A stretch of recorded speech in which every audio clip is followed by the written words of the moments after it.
Greetings, adventurers, and welcome to Double Advantage, a D&D show where half of us have no idea what's going on at any given moment. It's complete and utter chaos, but guess what? We love it. I am your Dungeon Master, John, and along with me, like always, are my beautiful friends, so let's go ahead and get them introduced, starting with the one and only Mr. Blazing Torchic. Hello everybody, my name is Blazing Torchic, and in this lovely campaign that we play in, I am Melon Sakado, the male wood elf rogue with the psychic blades. I go stabby stabby, I have a wolf, and he will never die. Well, we'll see how that goes. Go check out the last couple episodes, especially episode 30, I think, where the wolf got shot. So go check that out. Damn you, Renny. I don't know. It was, I believe the episode's called What Lies Beneath. Go check out What Lies Beneath. You'll see the dog get shot. Anyway, go check out Torchic's channel. Just go support him. Puts out great, funny tweets every now and then. And it's always fun. So go check that out. And up next, last but certainly not least, BryceKrispie. What's up, guys? BryceKrispie here. I play Volstagg, the half-orc druid. You can catch me wild shape into all sorts of critters, maybe summoning some lightning even. Maybe so. But yeah, go check out the last couple episodes to see that. If you're interested in that, I know maybe the dog death is not talk about it, but if you want to see the lightning, go check out the last 2 episodes, and honestly a couple episodes before as well, where lightning is spattered about. That lightning bolt in the Lightbreakers logo turned out to make a lot of sense. Yeah, actually, in the long run. Because now we got Lightning Boy over here. So, literal embodiment. Before we get started, of course, special shout out to the artists of the show, Renny, Texas, Mitch Ninja, and Carl Uber. Without any of them, none of this would be possible, so special shout out to them, and go ahead and support Datsunami down below in the description, because he is still a part of this show, like always. With that, I think I'm good. We good? Anything else? Alright. Without further ado, I believe this is episode 36. Yeah, it is. I don't know. Yes, it is. Because the one that went up is 34. You're right. Episode 30. Jesus. Episode 36 of Double Advantage. In the last string of episodes, our intrepid adventurers, known as the Lightbreakers, were tasked with going into the Underdark to do some research for Arcanist Ossian Willowgin, as a means to understand the true intentions or true origins of Sakado's psionic powers. In doing so, they unfortunately lost their friend Scald due to business in Ataro, and picked up another companion known as Chris Farley Amadeus, who they bonded with pretty quickly, and over the course of a couple of days ended up having to fight him to the death in order to stop him from harming them and putting an end to their own mission. Leaving them in this cavern with these mushroom-like myconid people who brought them home to their home in Cycerius known as the Lumen Grove, where they were tasked by Sovereign Orasil to defeat an outpost camp of Duragar who wished to consume them for sustenance. And after defeating them with companion Noki, the Shadow Stalker, they found that this corruption was eating away at Cycerius, only to find that it was these Duragar controlling these creatures known as Catoblepis, or Catoblepi, probably. These disgusting hybrid boar, just giraffe long neck creatures, disgusting, shooting these beams of energy that were siphoning and sucking the life essence out of anything that it made contact with. They made it to the heart of Cycerius only to find that this creature and a Duragar known as Mother Vile were trying to eliminate the heart as to remove this garrison to make it easier to maneuver to the surface world so that they may be free from struggle and strife. Quickly, swiftly, in fact, you put an end to the Catoblepis, and Volstagg put a sword in the neck of Mother Vile, ending her life, and using the sword to fix the corruption that was occurring. With the sword on his side and this adventure in their back pockets, they said goodbye to the people of the Lumen Grove, made their way up to the surface, had to face an earthquake and a fire-riddled anglerfish hybrid monster before finally jumping through a waterfall and landing in a lake in the surface world, looking up at the sky, floating, arms spread wide out, what would you wish to do as you have officially reached the surface world once again? Is it dark or bright? It is a beautiful, bright, sunny day outside. Could we tell, like, what time of day it is? Like noon. Okay. Yeah, you would vouch noon. Oh my goodness, we're finally free from that place. Oh my word. I feel like Volstagg is just so, like, taken back right now with just floating like this in the water. Mm-hmm. Probably Scheller climbing out, going into the water for a little dip. Oh yeah, he's having a blast. Peace, being able to be out in nature again and not in a freaking cave. Oh yeah, and immediately your lungs just, the fresh air that you haven't breathed in almost a week and a half is so rejuvenating. The sun hitting your skin, while at first quite sensitive, actually. You're not used to the amount of sunlight that you were normally getting, all of a sudden getting none. And the bioluminescence from the mushroom wasn't doing that much for you anyway. It almost kind of stings for just a little bit. And you could only imagine what this would do to creatures that lived in the Underdark and even the Myconids. How bad this could affect them if just after a couple of days it's a little too much for you to bear. But you kind of just push through the small amount of pain because it's just so worth it. Well, I don't think we have any time to waste, because I certainly want answers if Willigen has them. I agree, and we have some horses that we probably really need to take care of. Yeah, do you know exactly where we are, or are we gonna have to look around a little bit? Make a survival check. I know where we're at? Okay. With advantage because these are your homelands. Or this is your homeland. That's a double 9. So plus 7, that is 16. 16.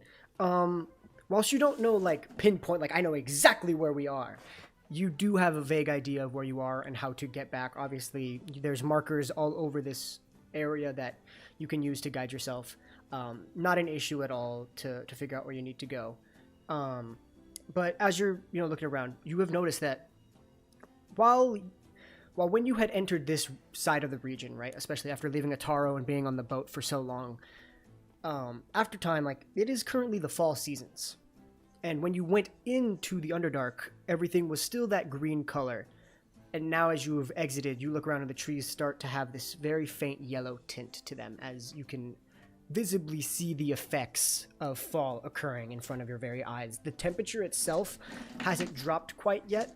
It's still probably about a 75 slight breeze maybe going on right now.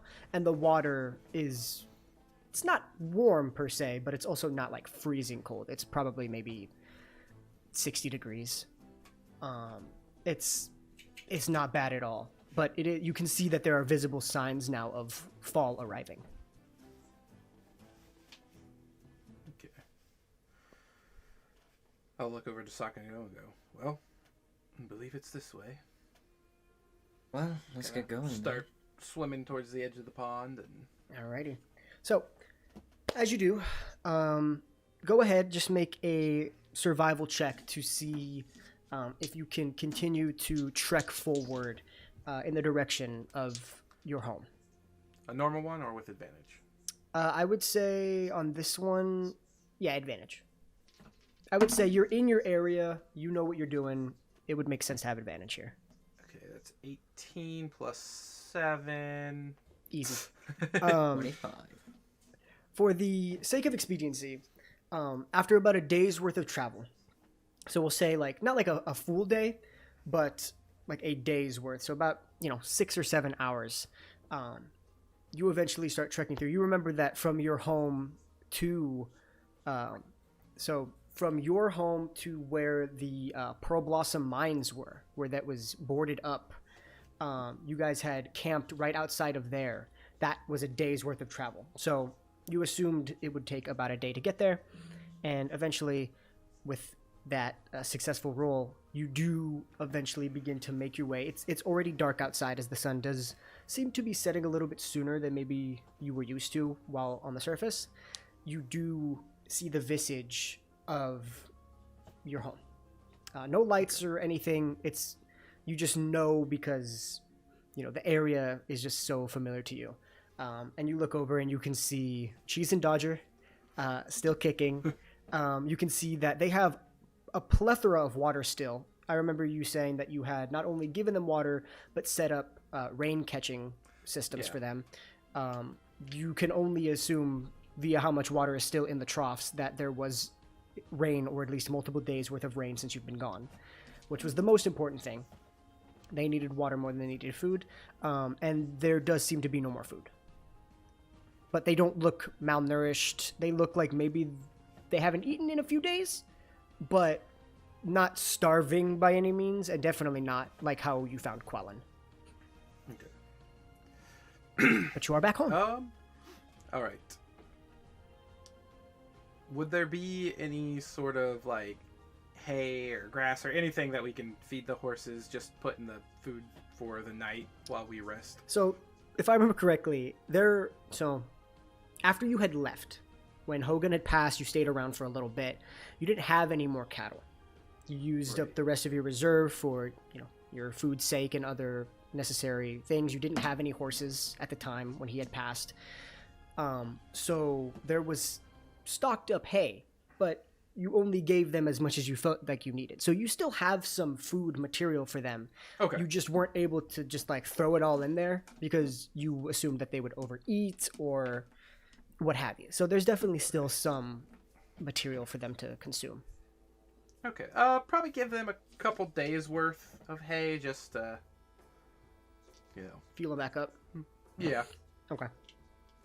Easy enough. You go ahead and you put it in. They neigh at you as an actual like acknowledgement that you have returned. There's a happiness that is filled through them, and they're just in their stables, eating as you give them the necessary requirements.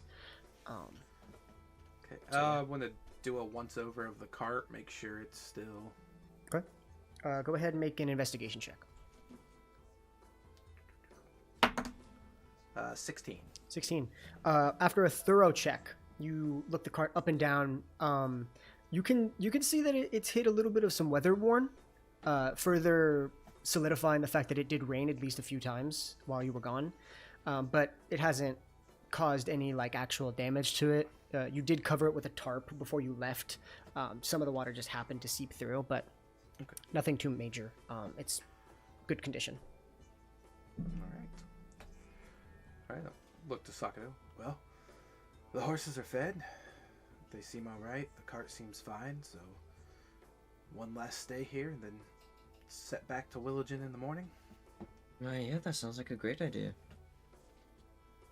Okay. All right. So you guys go ahead and you prepare the house. You go ahead, you light the fire in the fireplace, make sure all the window shutters are closed, and all the other necessary requirements. Are you going to be eating rations? Are you going to try and fend for a meal? What is your idea here? I'm trying to think. I don't remember if I still have any meat or anything on me. I don't think so. I think it would have gone off if you still had it on you. Yeah. I remember you did some fishing, but I'm pretty sure you ate that before you went into the Underdark. Yeah, I think Yeah, so. we had that right outside the Pearl Blossom Mines. I mean, unless there's anything left over at the I doubt it. shed. Yeah. I don't think you probably would have just left rations. anything. Okay, you go ahead. Yeah. You set up rations. You go ahead and set the fireplace. The house is a nice temperature, and eventually you guys begin to doze off in your sleeps. So you guys get a long rest. You guys can get all your stuff together. Bullstag, you can prepare a day's worth of new spells at your disposal if you wish to remove water walking or water breathing. You have that at your disposal. Quellen And is no longer dying. yeah, Quellen's no longer dying. You wake up in the morning, and it's a cloudier morning. The sun isn't really in the full force that it was. It doesn't look like rain clouds, though. It just looks like a cloudy day, a little gray outside. But you wake up at your earliest convenience, and you begin to head off. Unless there is any last things you wish to do while you're here. Yeah, I'm trying to find my spell. I want to do one thing. Okay. But I can't find the spell. What spell are you I looking know for? I have it. Stone shape. Stone shape. Interesting. Interesting. Pretty sure I have that. Meld into stone. Sorry, not stone shape. Meld into stone. Got it. Okay, I got Also, it. you can like. Sounds interesting.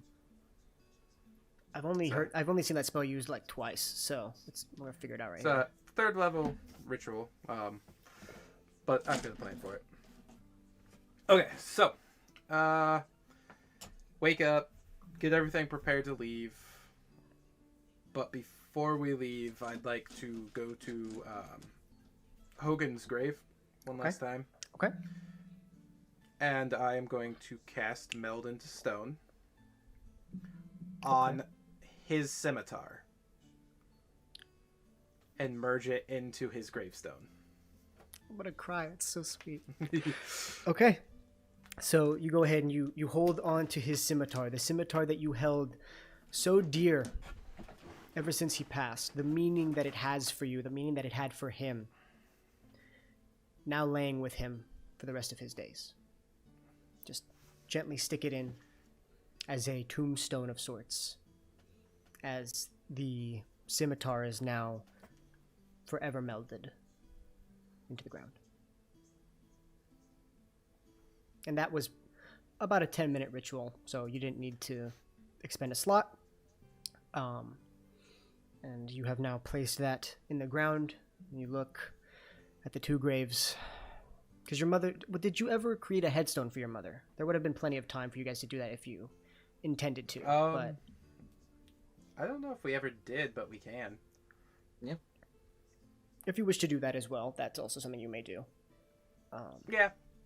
So, I don't know if I can use meld into stone that way to like kind of create it, but I would you say- can only like step into stuff. I would say, well, let me read the confines of it. it's not. I mean, it's not vague. Let me see. What is it? D&D meld into stone? You can step into stone. So basically, I would hold. Basically, I doesn't held say the anything. sword, placed it in, let go of it, and put my hand back. So I don't think I can actually like It doesn't say anything about shaping stone. I think that's so. yeah. Is- I think I was let me getting see. the two confused because there is like stone shape. There is stone shape, which is a 4th level spell. But Yeah, honestly, that's why I don't have that one yet. for something like this, I feel like it's okay to stretch the confines a little bit because, like, realistically, right? What is this doing? In like is this really abusing the confines of a Right. spell if all you're doing is creating headstones for people, right? So I would say that you, due to your familiarity with the land here and your just overall connection, I'll allow you to stretch it a little bit and create a tombstone just kind of from the ground. All right. Then that is what I do. Okay, you go ahead, you put the tombstone up right next to the scimitar in the ground, and you just kind of sit there, the two of you, Cullen, kind of sitting down, just looking at these two gravestones. And whenever you're ready to head off, you may do so. I'm ready. Same man. Okay. You go ahead, hitch the horses up, saddle them up, get ready to go as the cart is ready for travel, and you set off towards the capital of Snowcaster. So, Snowcaster is about a 3-day journey, maybe 2.5, depending on how fast you travel. We'll go ahead and just for the sake of brevity and all that jazz, just simply for each day, somebody roll me a d6. Ooh, a d6. I can You do can that. roll since you haven't rolled yet. Okay, go ahead and roll me 3d6, but one at a time One at a time. Okay. for so each day's worth of first travel to one. deduce what happens. That's a 5. Okay, that let me check my notes actually what that means. I'm currently in the process of moving all my things to paper, so that's fun. Ooh. Lots of writing, but what'd you say, 5? 5. 5 is fair travel and fair weather. Okay. Next one's a 4. A 4 is also Safe travels, fair weather. Next one's 2. 2. Okay. A storm rolls through. Not large, but it does impede your travels. So instead of a 2.5, it does actually become a 3-day journey. But the weather is not crazy rain, and the cart, whoever's driving it and who's ever inside, it is enough to protect you from the elements. So not a problem. And as the sun begins to set, you begin to see the tall visage. Because remember, whilst cities like Ataro were very wide, Snowcaster is built on a very hilly landscape where it's kind of tiered, right? There's the different districts all going up in regality, with the Thornwater Keep at the very top where the king resides. And eventually, you do see the lights emanating as the sun sets, as you begin to make your way into Snowcaster. As you approach the iron gates, you can see about 3 thorn guards that are currently taking watch in their green and gray armor, the emblem of a rose on the chest, with weapons at their sides, not really paying much mind, allowing to and from. The gates are open. They're not, being very picky about who gets let in, especially if people don't look sketchy, which you guys, you guys wouldn't look sketchy. You're just traveling in the rain. And with that, after 3 days of travel, which I need to remember to mark so that I don't forget that. As we approach the gates, I lean back to Sakado and go, "Hey, you might want to disguise up." You're muted. Also, you're muted. Yes, I would like to disguise myself. Alright. We'll just go with the one I used last time. I think it was different color eyes. Different. I think you said blue eyes and just like kind of a different facial structure. Yeah, blue eyes, different facial structure. Okay. All right. Easy enough. And as Volstagg, you're the one driving. As you pass them a distance or so, Sakado, out from the back of it, you kind of peek the curtains and you can see the guards just giving you no mind, a gentle nod as you peek out. And you have made it back into the city of Snowcaster. It is sunset, practically nighttime, but the world is back at your disposal. Well, we could head to the Adventurers Guild. Shadowstar, I believe, right? Yep. Who is the guy running it? Creed. Creed, that was it. Okay. Yes, I do have some strong words for Creed. I also have some strong words for Creed. Let's go tell them these words then. Okay. I like this plan. You guys go ahead and you make your way through the city. Your horses clomping about on the pavement roads. And eventually you pull up to the Shadowstar Adventuring Guild, which is this almost built into a hill face of a building with the cursive letters that say Shadowstar. And there's an area for you to park your cart and your horses. And you walk in, and it's the same as it was. A bustling interior with people cheering drinks, laughing, telling stories, music being played in the background by a couple of bards that are just, trying to get some wages for the night, or maybe playing for a place to sleep. You don't know, but the music is filling the air, the laughter, the cheers, stuff that you haven't heard in quite some time. And there you see, currently not paying mind to you, but talking to a couple patrons, the tiefling known as Creed with his kind of leathers and straps, his red skin with his tail kind of currently like just dangling beside his leg and his 2 horns that kind of curl up and backwards. And he is just not paying anybody any business except the people that he's talking to. Beeline straight to Creed. Before we do anything, I just got paged. Oh, shit. So I have to pause real quick and figure out what's going on. Okay. Are we pausing recording, or are we just going to let it slide? Because we could just leave it on if that works. It's up to you guys. I'm I don't know how long it'll be. I can keep it on. It's recording to my hard drive anyway, so I don't have to worry about length. Yeah, I've got space. So damn it! I thought we were gonna be good on Friday. I thought we were gonna be good. This has only happened one time since we've started playing. Damn. And we're back. Sorry about that, guys. You guys didn't notice a damn thing because it was like that. But hey, we're back. As these two are approaching, Creed. Yep, I'm going at the brisk pace. I'm Okay. going straight for him. All right, a quick brisk pace, walking straight up to him. His back is currently to you. Yep, I'm just going to place a hand on his shoulder and kind of like turn him around and say, "Hello, Creed. It's been quite a bit." Hey, how you guys doing? I'm surprised you fucking made it out alive. Same Jesus. can't be said for one of us.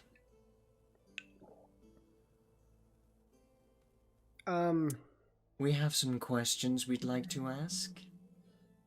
Okay, of what variety? Did you know about Amadeus's little thing? What, that he was fat? Well, I wouldn't call that a little thing, that's quite obvious, but... Yeah, you're right, never no, mind. his pact with something... godly? I don't know.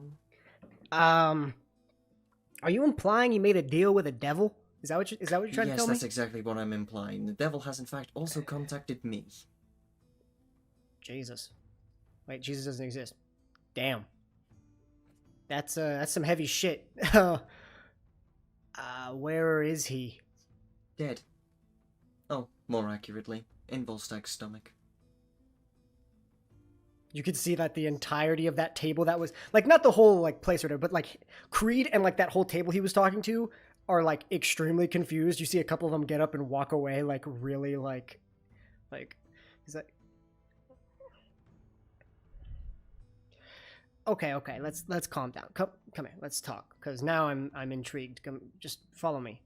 And he brings you into this back room with a desk with a bunch of fucking papers on it and a bunch of just not kept up. You can tell this is his office of some kind. Slams the door behind him. All right, what the fuck is going on? Basically, correct me if I'm wrong, Volstagg, but, I'm pretty sure Amadeus was planning to kill everyone in this place.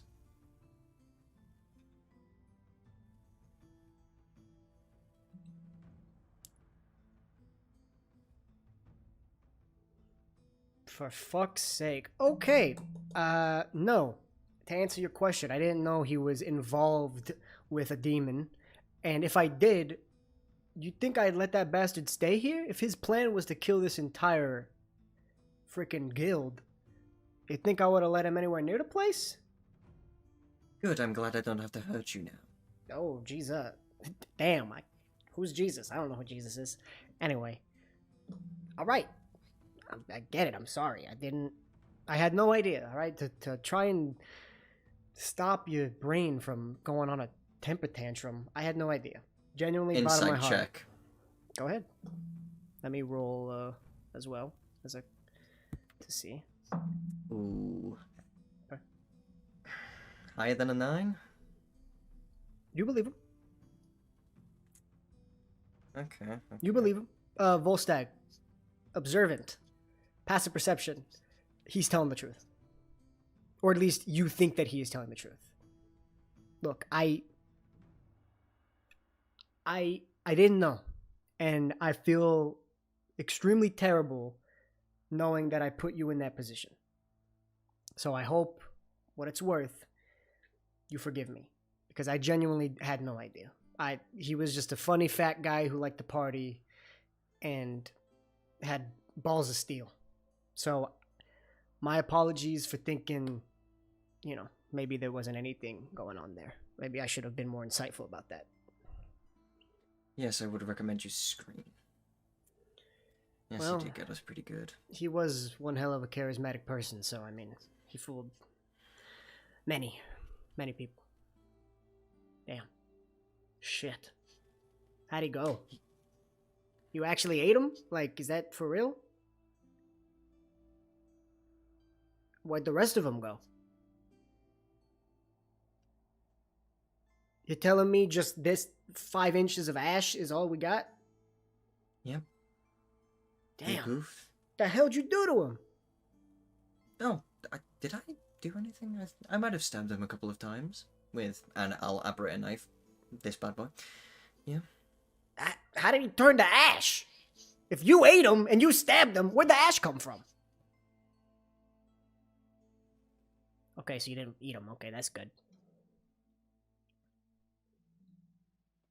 Close enough. I'm sure you did. I'm sure you didn't.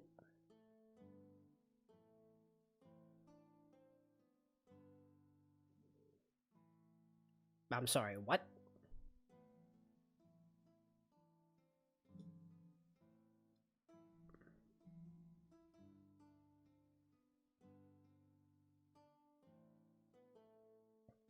Fucking sweet mercy. Alright, well. Good to know that at least that fucker's gone.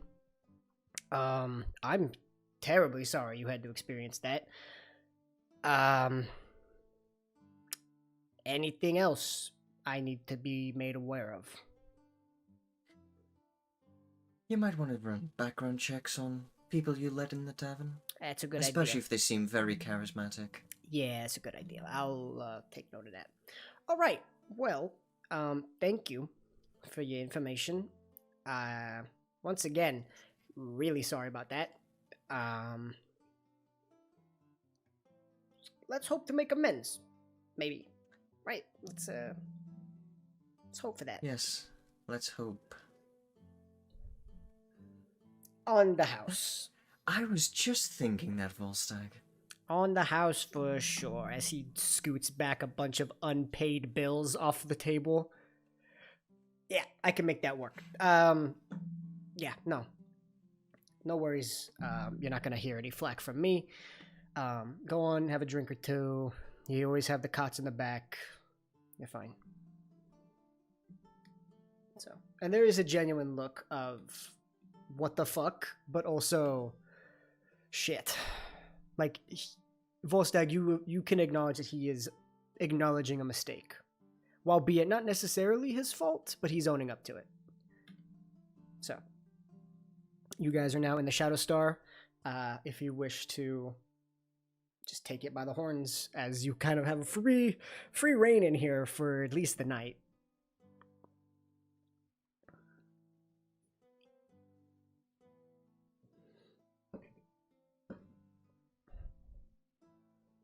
The bag of holding? What you don't know is a bag of holding. Well, actually, yes, you opened it, reached your hand in, and there was nothing in there. So which led you to assume that it's a bag of holding, because you're not stupid, and bag of holdings aren't like uncommon. They're around.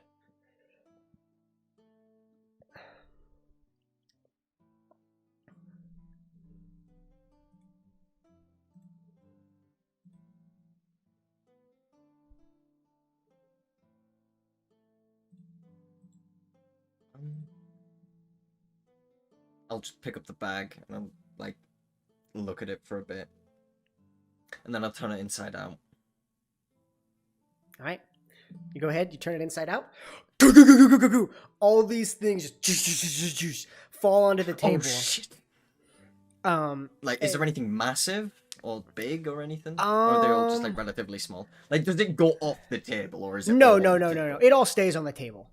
Okay. So you open it up. It's a loud sound, but not louder than all the ruckus going on in the background. And as you plop it on the table, the bag now looks and feels empty. Well, that's that problem solved.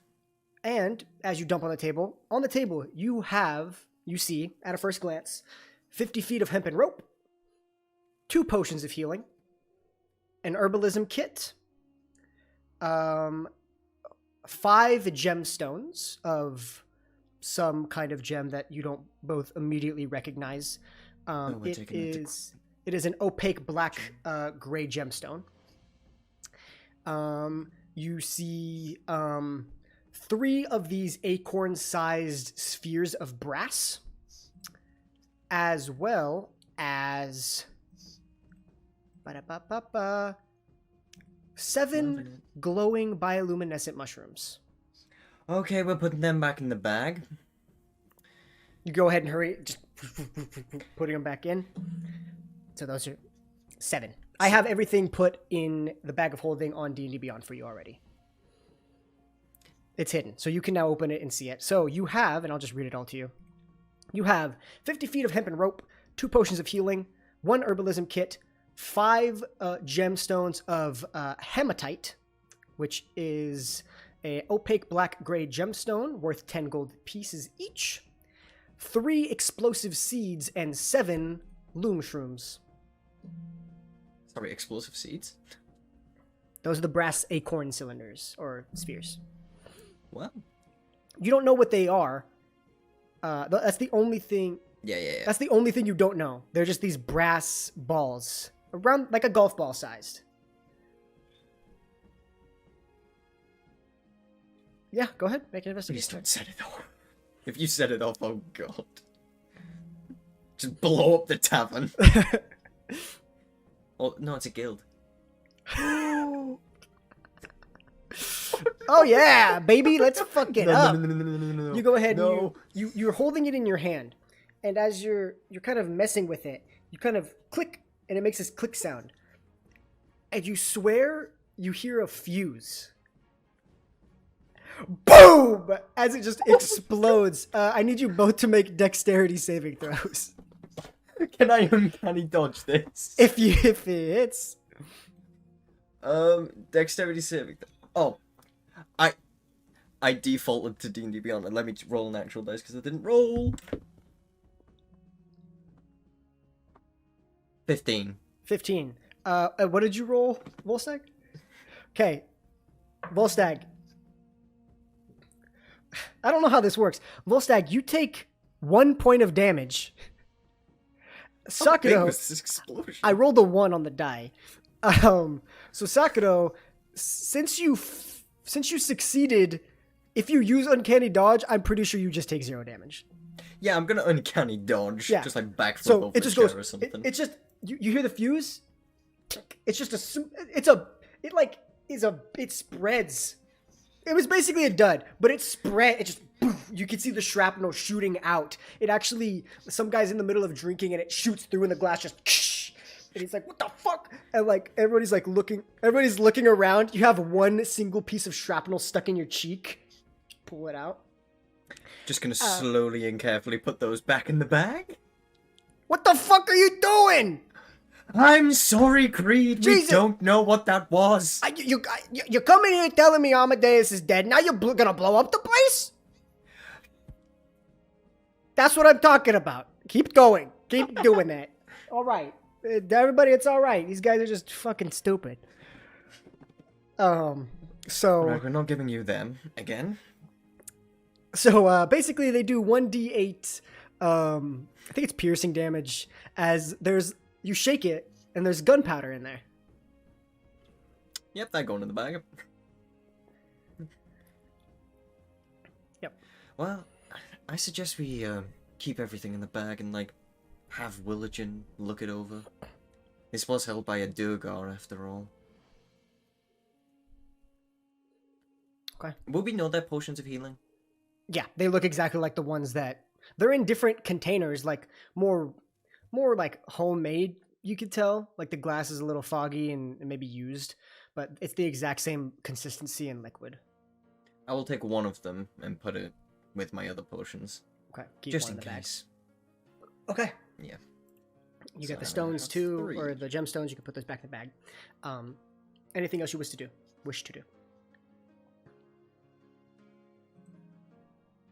Okay. So, you guys continue a night of drinking, eating, and just overall relaxing, enjoying your time. And eventually you bed off for the night. You get another long rest, so you may heal up your 1 hit point, as well as fixing your spells and all that other stuff. Oh, I have all my hint dice. back. Quellen- Let's go. Quellen dodged out of the way. He didn't take any damage. Good. He rolled a dirty 20, so Oh, let's go Quellen. 18 plus 2, baby. All right. With that, you wake up at the start of a new day. The tavern is, or not the tavern, the Shadowstar Inn is, not inn. Shadowstar Adventuring Guild is relatively quiet. Most of the cots have people in them still as they're sleeping, drunk, passed out. Probably won't wake up until late afternoon. But you guys wake up at the crack of dawn, ready to start whatever days you wish to start here in Snowcaster. Well, I would say first order of business is Willigen. We have a lot to tell. We don't know how long it will take. Actually, should we stop off at Thibrix first, maybe? Quick visit? Would Thybrox be on the way to Willigen? At this point, yes. Thybrook is towards the front of the city. The Adventuring Guild is a little bit deeper in. They're on the same level. And then Willowgin's is 2 up, I think. Okay. Yeah, because Willigen's on the, I believe it's... Thorium? Thorium. And the first one is Thorium. the Allurium. And then the highest one is... Cynthian. Cynthium. Thank you. Yeah. Yeah. So, Taking you guys are notes. currently on the Allurium. Okay. So yeah, we will pass by Thybrox, right? You will, yeah. Okay. Well, I say we give Thybrox a little visit on the way, and then head up to Willigen. Oh. Alright, you go Well. ahead and make it to the Molten Menagerie, Thybrook Marble Might's forge. You can see that he's out there currently with a sleeveless shirt, his dwarven muscles peeking through as he's currently hammering down on a red-hot piece of metal. He's got his goggles on that he's just going at. Sparks are flying up and down. You can see that his arms are covered in a variety of burn marks just from being in this vicinity, sparks flying off. He gives 0 fucks. His black hair kind of cascading down, and you can see that he's got a nice mutton chop beard situation going on. It just seems like he's growing it out a little bit more than usual. He always had a little bit of scruff, but definitely not like the long beards of standard dwarves. He kind of keeps it short, but it's a little thicker now. And he's just going to work.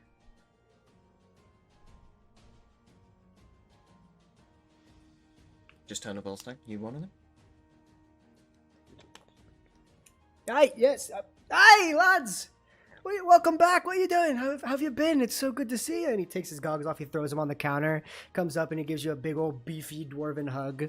How are you? It's been quite some time. I'm glad you're actually alive. Yeah. It's a pleasure to see you. How have you been? It's been interesting, to say the very least. Well, you're alive, and that's what matters. So, right, you want to come inside, or is this a quick visit?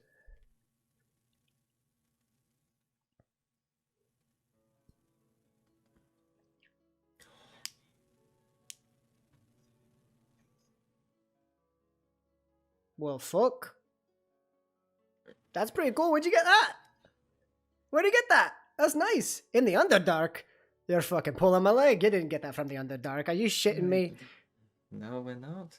Wow. I'm impressed. That's pretty cool.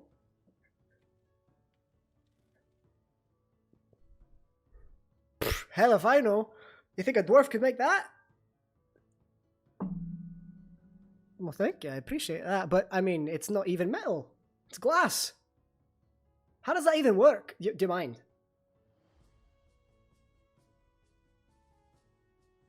Calase! And nothing happens. Well, fuck. I thought that would work. Alright, this is light. Have you done any damage with this thing? He's like tossing it up and down, catching it. This is like a feather. You killed somebody with this. Can confirm right after I came back from another plane of existence, I think. I'm sorry, that's gonna have to wait for another time. Yes, it is. What the fuck did you get into? Weird shit, I'll tell you that. I can only imagine you fucking went to a different plane of existence, you came back with a sword that's made of glass but cuts like steel. I need to go out adventuring with you more. Jeez. Right, back to the topic at hand. No, I've, if I had to say, looks elvish in make. Especially with the Yes, glass. They typically deal with light materials like mithril. So that's my best bet. I can't really say for sure. To be fair, anybody could have made something like this, but personally, no idea. I do think it's elves, because the writing on it is also elvish. Oh, is it now? Oh, that makes a lot more Yes. sense. Well, Would you happen to know any elvish I do, yeah. forges? Oh, No? well, I thought you meant if you ask an elvish. Yeah, no, my mentor was actually an elvish forger. No? He's in the ground now, but, Well, that kind of dampers the plan then. there's always the Arcanist. Yeah, well, You haven't. That's where Wait, we're you haven't. heading. You haven't already seen him. Oh, well, we were just on our way there. Oh, you came to see me first. How nice. Aye. Well, I'm starting to pick up your accent. oh well, it's There you go. contagious. It's contagious, you know. So, right. Well, matter of fact, I just a couple days ago sent over the prize position I've been working on for you. The Arcanist said he's gonna work on that. Unfortunately, though, I think he said he was waiting for you to come back to finish it up. Well, we're back, so There you go. Right. let's head over there quickly. It's good to see you, lads. Yes, sir. I've dabbled. Why? What you need? I'm sorry, what? A crescent moon made out of stone. Any kind of stone? Alright, how big?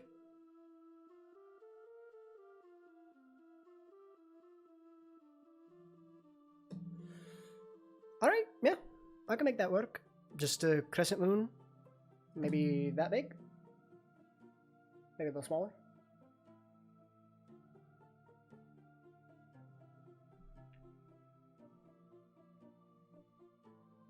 Alright, you mind giving the stuff back?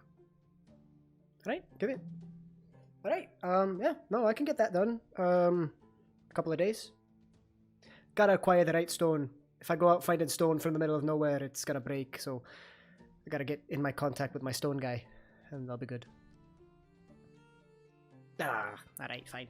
But only because you said so. Alright, I'll get to work. You guys have fun with the Arcanist. I'll see you soon. Yes, we'll see you later. Alright. He nods you off, puts his goggles back on, just... And you're off to the Arcanist? Yeah. Alright. You go ahead and you begin to walk up the stairs, kind of traveling through the different districts, eventually making it up to the dark metal stone construction that is the Crystal Rose Spire, with these accents of ivory and white stone, maybe some marble, with these lavender/violet tinted windows. You walk up, knock on the little circular knocker. The slit slides open. You can see two eyes, the familiar eyes of Reginald. And he says, "Ah, yes. The Arcanist has been eagerly awaiting your arrival. Come in." He slides the door open. You can see that he's standing there. His long, swept back white hair, just kind of a little bit of a tall posture as he kind of bends down and does a little bow to you, lets you in. He is in his study, so if you wish to go and visit him, down that way and to the left.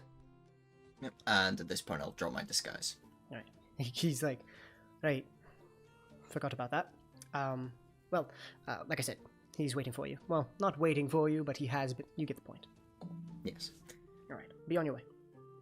Kind of shoos you off, goes back to cleaning and dusting whatever he was dusting. You walk in, and the door is open. You swing it open. You kind of peek through the doorway, and you can see that Ossian, the Arcanist, currently has his back to the door as he's currently with one on his hand on like a chalkboard, is currently writing a couple of things, and with his other hand, he's kind of flicking it about, and you can see that there is a spectral hand that is currently grabbing different books and placing them up and down, kind of organizing them as he's doing two different things at once. And he turns around, hearing the footsteps at the door and the wood creak, and he goes, "Well, I'll be damned. Welcome back.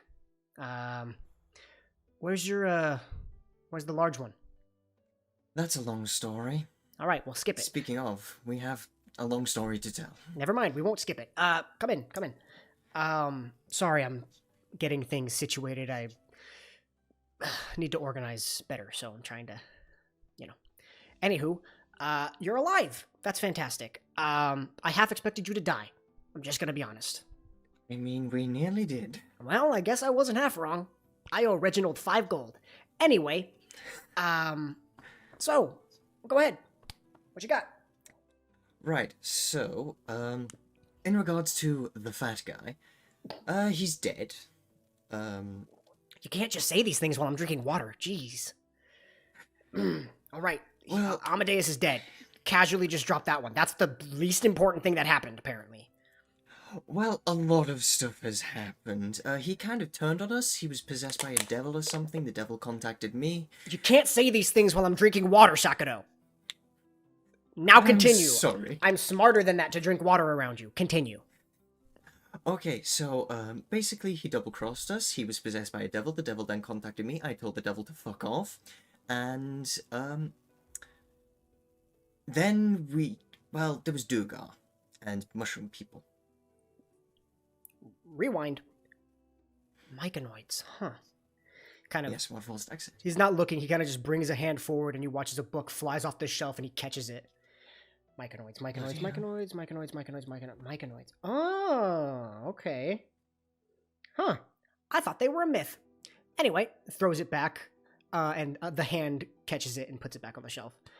Great, myconoids. Interesting. Okay. What else? Fun fact about the myconoids, they do this thing where they release spores, they go around your head, and then they can speak with you, kind of like how my thing works. That's interesting. Do you have... Yes, I know. Do you have any of these spores? I knew I liked you. You guys are resourceful. All right.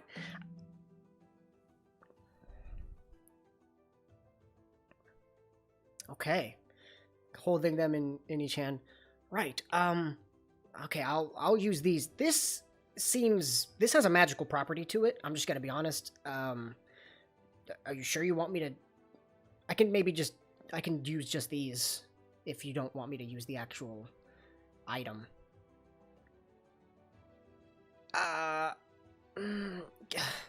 No, hold on. And he calls the hand forward and places the 2 mushrooms in the hand. They take it off. That hand takes it somewhere, a different room altogether, just takes it away. And he pulls out like some tweezers and just kind of plucks a piece off of it. That'll do. Here. He hands you the wreath back. This should be good enough. You watch as the hand swoops it.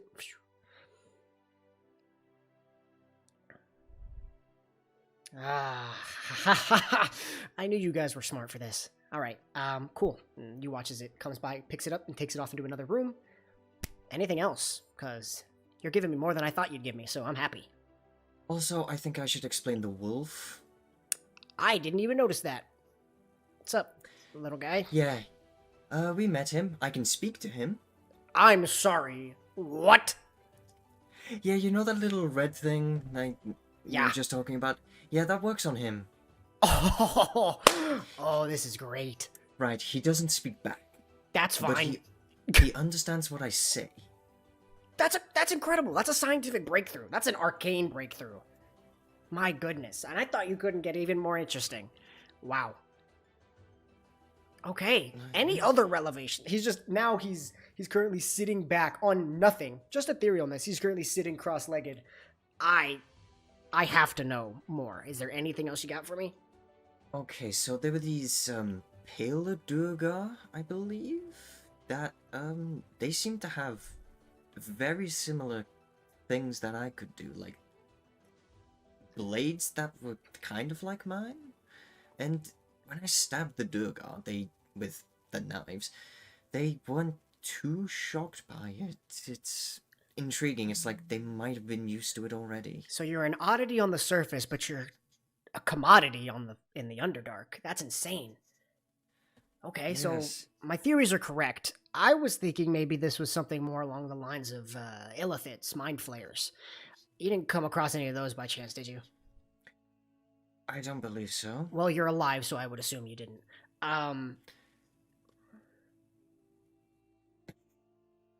Yes. This just keeps getting weirder and weirder. Giraffe boars. Do mind flares shoot death beams? No. It shot Okay. a death beam. That flicks another book, different book. Flicks another book towards him, grabs it in Yes, his there were hand. 3.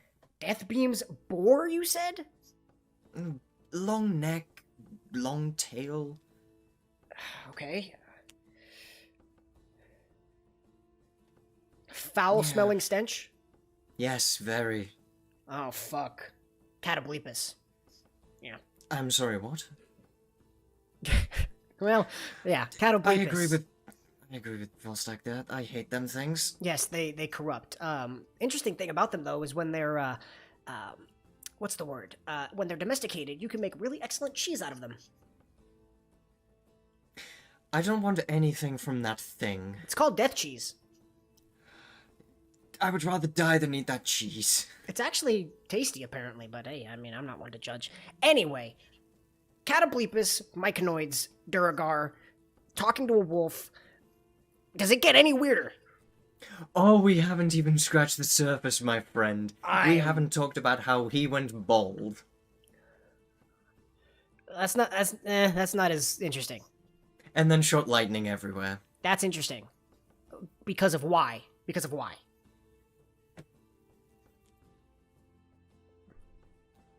The lumen, is that the area that you... Yes. Okay, well, you are giving... I'm about to become the best author wizard that has ever existed in this world. Cycerius, home to the Myconoids. Okay, they live... So, wait. Cycerius is the home of the Myconoids, but the Lumen Grove is also home...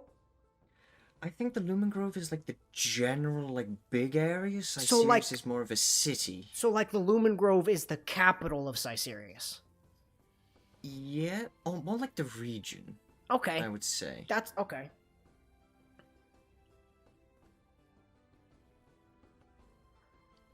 Yeah, we're talking like 700 feet tall. Is that what you attribute to the bald? No, I would say the heart. I'm sorry, the heart. Okay, now let's keep it fucking. He now has a notebook that he is currently writing in, and he's like, okay, well, keep it going.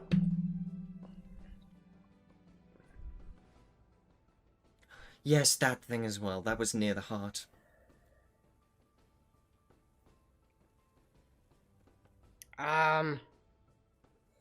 No, I don't. It says Calisay on it though. I can tell you You that. should do the thing. You should do the thing. That might help.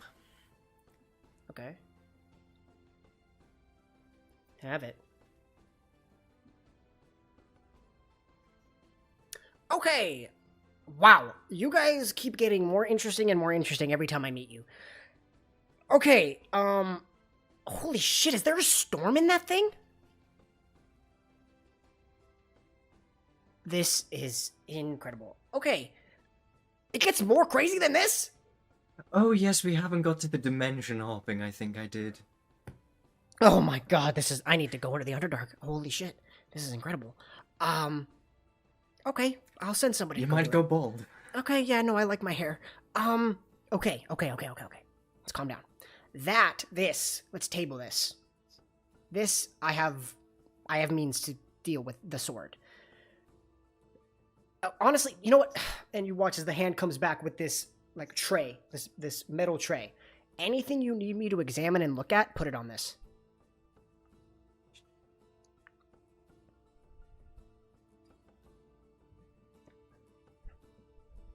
Careful with them, they explode. Noted. Okay.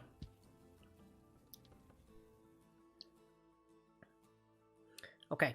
I will get to that in just a second. Dimension hopping. How? Okay, so dimension hopping is probably one of the two weirdest things that happened. We should probably explain the less weirder things so we can get them done. Okay. He got a purple turtle shell.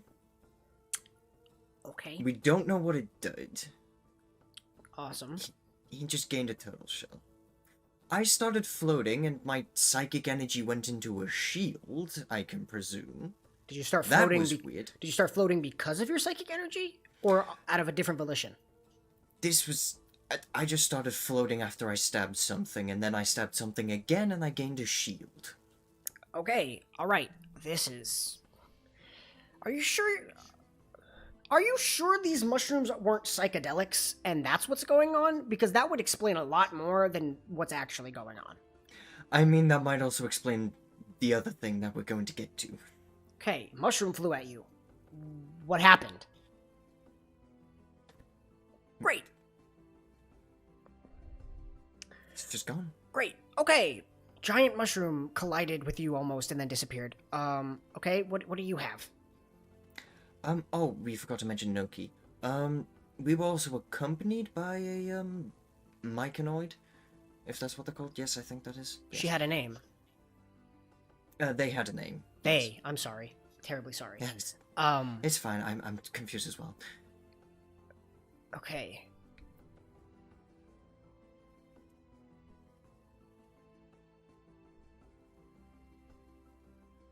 Huh. Yes. And they seem to have a lot shorter range than I do. And with what you said, I assume they're probably amorphous in terms of sexuality, probably reproducing on their own like fungus. That tracks. Wow. Well, yeah, I wouldn't either. Yeah, I don't think that was a question we needed to ask. I think that's the least important thing in this entire sequence of events. Wow. Although I was them for a little bit. I'm sorry, what is happening? So, Noki hit the Catobleepus, and then I was Noki. And Noki, I presume, was me? I don't know. He calls the hand back, and you can see one out of those two mushrooms comes back in. Just the single one. It's about, the size of a baseball. How many of these did you consume? Nothing. Oh. That changes everything. Because I'm sitting here thinking that you guys never even went to the Underdark, and you're just high on psychedelics. Oh no, we definitely went. Okay. Wow. Alright, Oh yes, the dimension thing. He goes ahead and he starts licking it. Okay. If something happens to me, Reginald's in charge. And he just takes a bite out of it like an apple. Starts chewing. Roll the D100. Oh, yeah.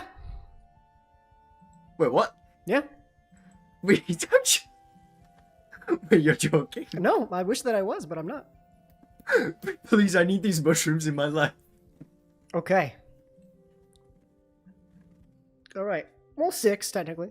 But he's got 1. Is he gonna, go off to the ethereal plane? You watch as he eats the whole thing, and he says, oh.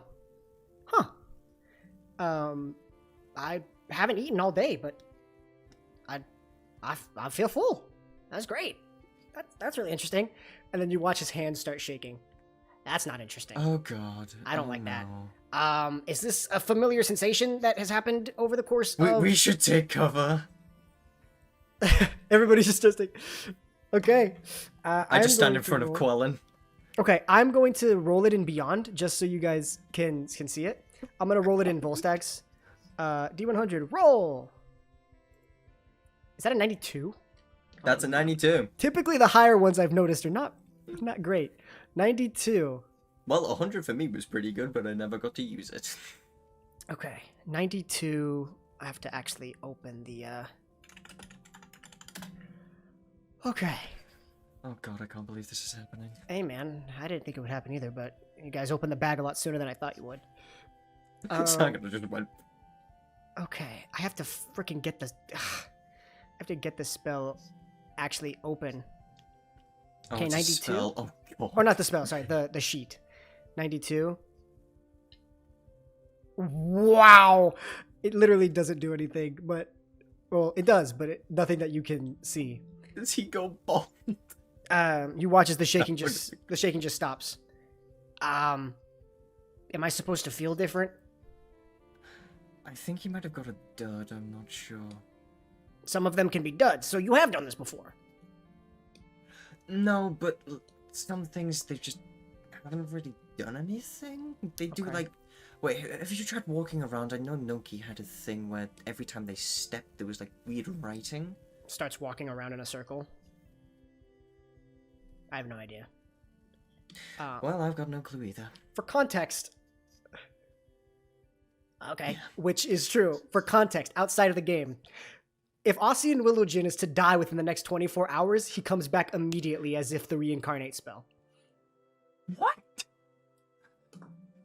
So, yeah, maybe I am lucky. Anyway, Draws a blade. let's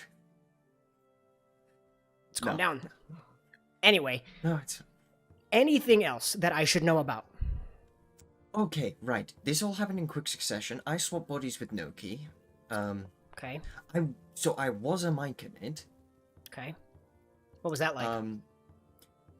Weird. Do they breathe? Do they breathe? Not through lungs.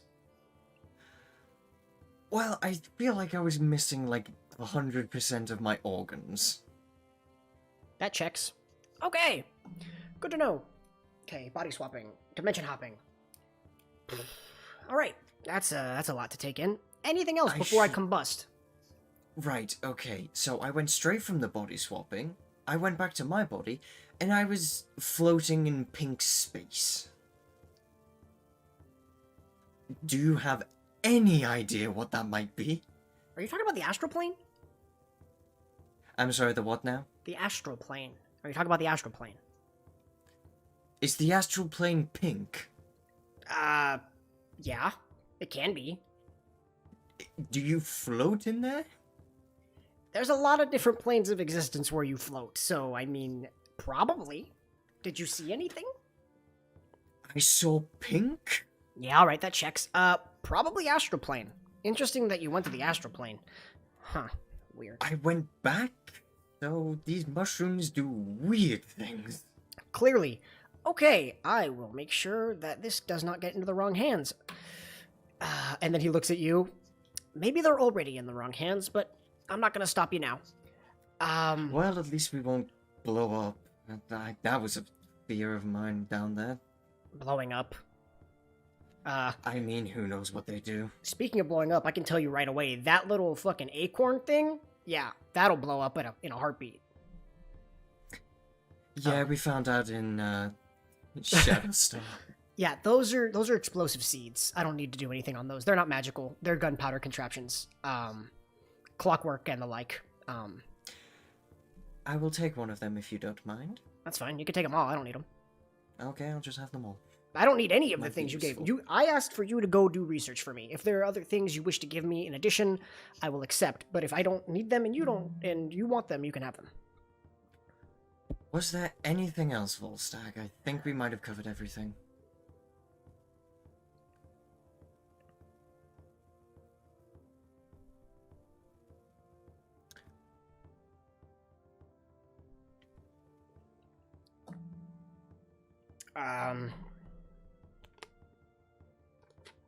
Is Druidic? I'm afraid, son, Druidic is a lost art. So... I'm sorry. But didn't you say you were a druid?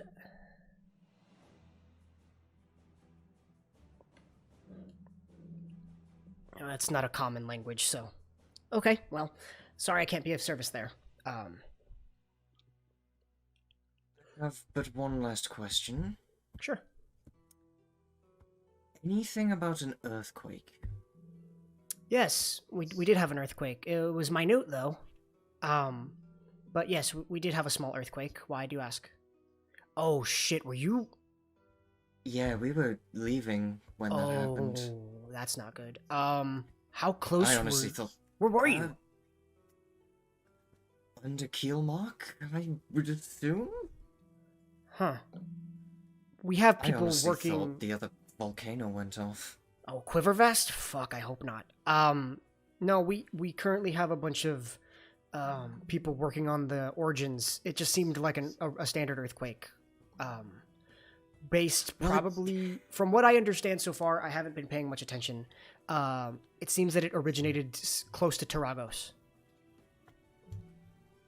Up north. Okay. I mean, it's close to Quivervast, but it's not... It's not, like, right there. I was just wondering, because I hit a wall with a crowbar and then an earthquake happened. Are you telling me you caused an earthquake? At this point, I might have. Okay. Statistically impossible, but I'll let you believe what you want to believe. Sure. Okay.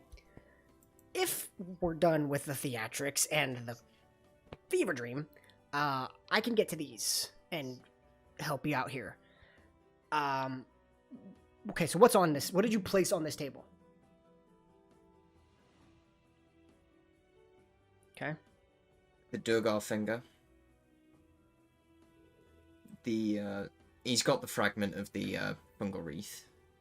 Okay. 2 of the mushrooms. Oh, the gemstone as well. Okay. I'll leave the sword for last, probably. Durgar finger, I'm just gonna be honest, it's probably just Durgar finger. That's gonna be useful for other research on you in particular. So what's else? Just the gems, the wreath, and the sword? Okay, so you watch as it just kind of is, the entirety of the thing is floating in front of him. You see his eyes go white, similar to when you've seen multiple people cast detect magic. Immediately, even though, like, basically it's almost like a white gloss, you can still see his pupils behind it. You watch as his pupils just huge. Those are hematite gems. They're not magical. And he's just directly staring. The piece of the wreath. This is magical, but weird. It's different. It's not like standard magic. Did the person who gave you this tell you what it did?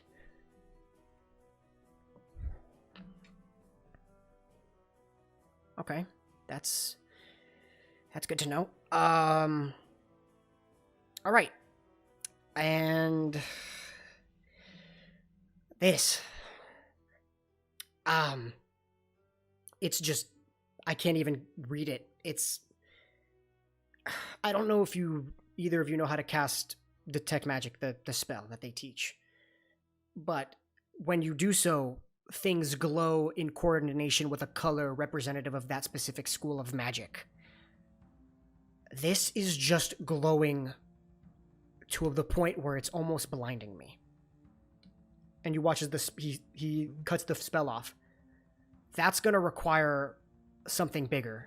I need your help.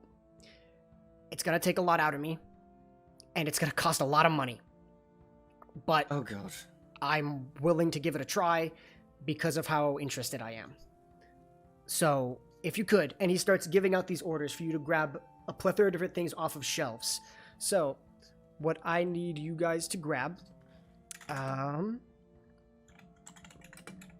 is, sorry, I gotta pull it up. I need you to grab, and you guys can figure out who grabs it. I need you to grab, where is it? Wait, what? This is lying to me. Okay, here we go.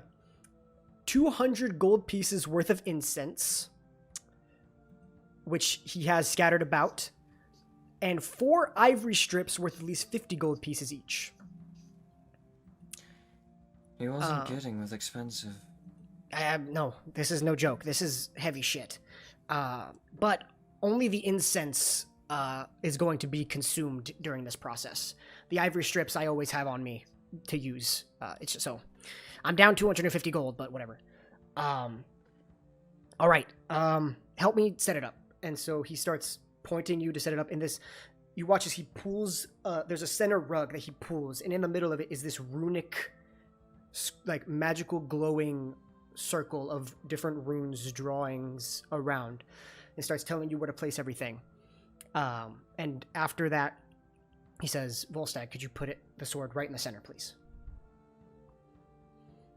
Okay. This is going to take a minute. So, if you wish to do things while I'm in this state, it's going to be about 10 minutes.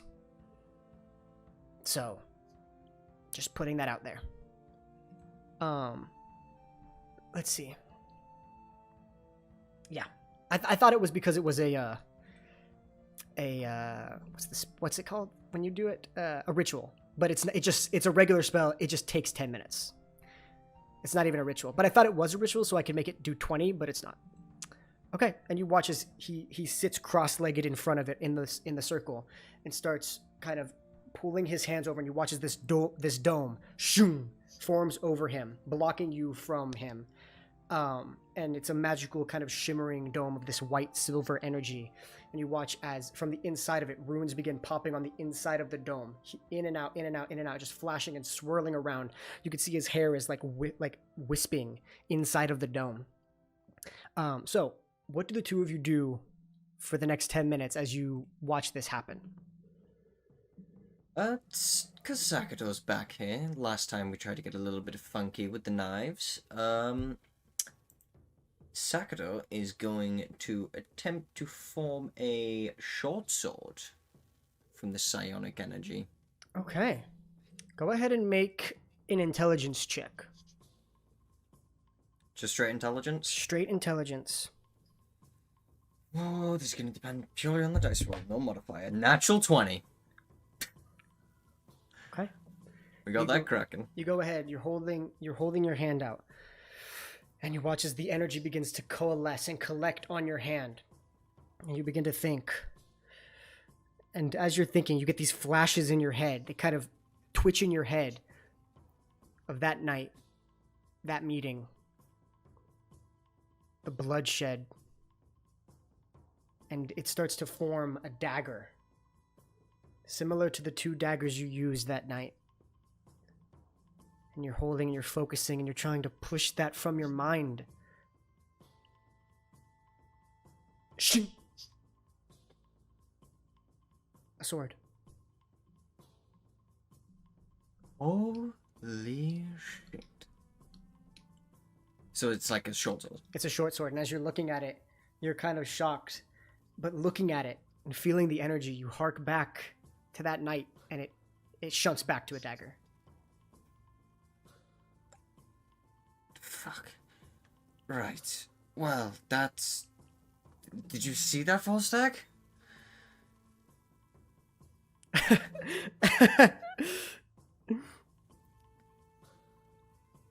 That is fucking no one's hilarious. gonna believe me. Damn it. It's like when you were Noki, but trying to like vouch for the kill. Like, I'd swear it was me in Noki's body. I promise. Okay. Well, at least I can form a short sword. Can't keep it there. That's unfortunate. It stayed longer than you thought it would. Yeah. So I honestly wasn't expecting that to work. Yeah. Okay. So, Volstagg, what are you doing?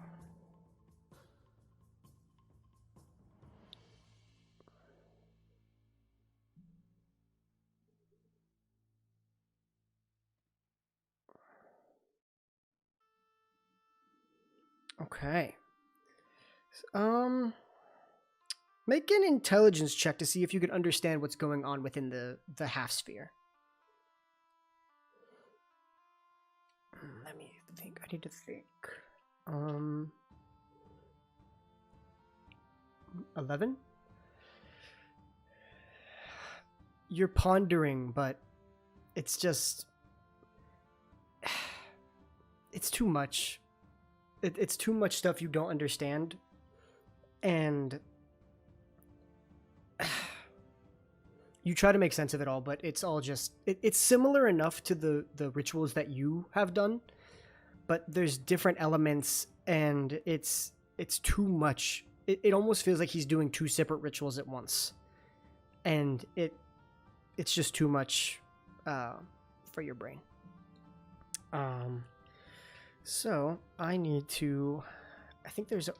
are there rules that I need to do for this? I feel like maybe there are rules that I need to do for this. Let me check. Sorry, y'all. I wish I would have prepared for this, but they actually didn't. I didn't think they would do this. So, you know. Okay.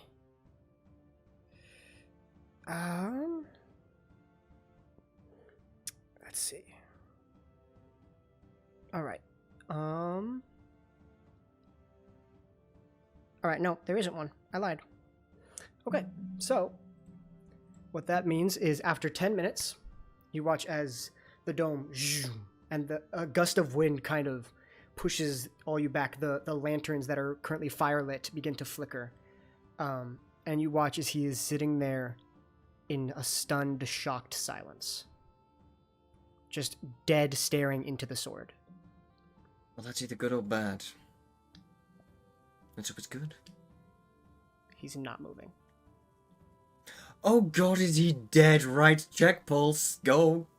You go ahead, and the second you touch him, he... sorry, I didn't mean to... He looks directly at you, Volstagg. All this information that you've just given to me in my head has been a lot to deal with. I hope you understand that. I'm sure it was a lot to experience, so I'll take that with a grain of salt. But...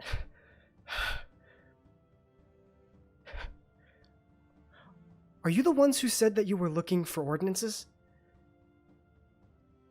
Shut the fuck up, no way. I wish that I was joking. This is an ordinance of divinity. I just quickly snap my neck over to Volstagg. You just casually found this.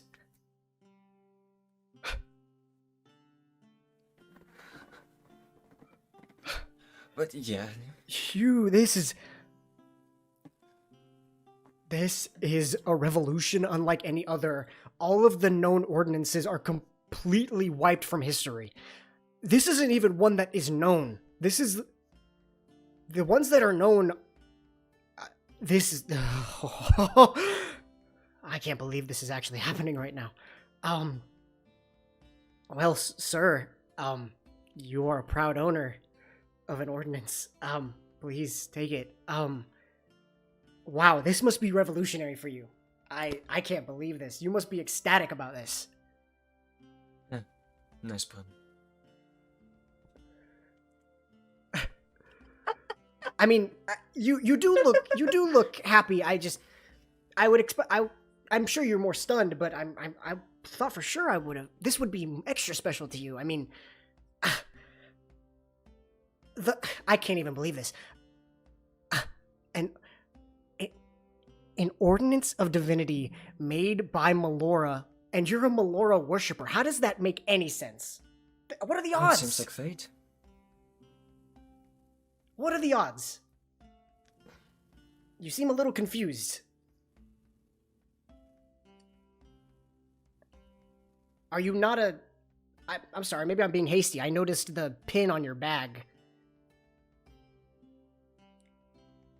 Oh. Even more of a happenstance. Wow, you should talk to her. I'm sure she'll be ecstatic. Yeah, the Wild Mother. Sorry, I have a very... I got a lot of the information because I was the one who cast the spell. If you didn't already know, the weapon is known as Clarity. Within it is...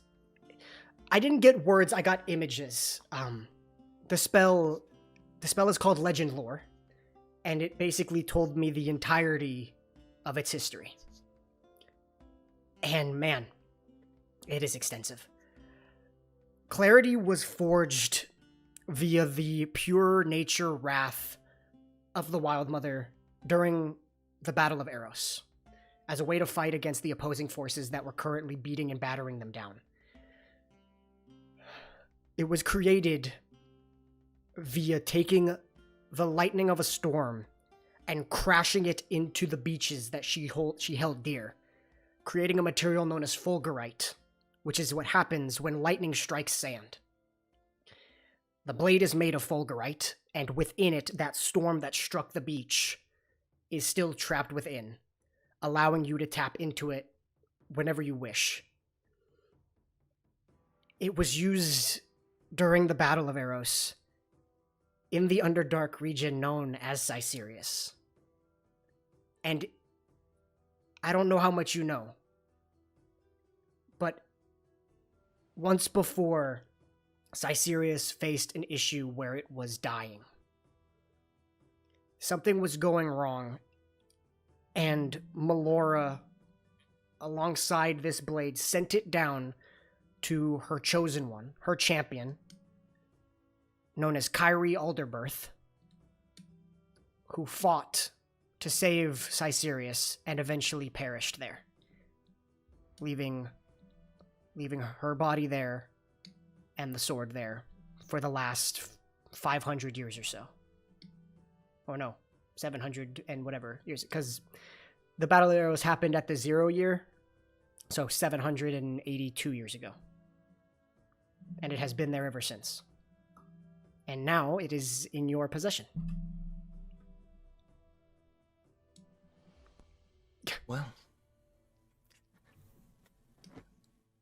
I'm sure we will. I mean, didn't you save this area?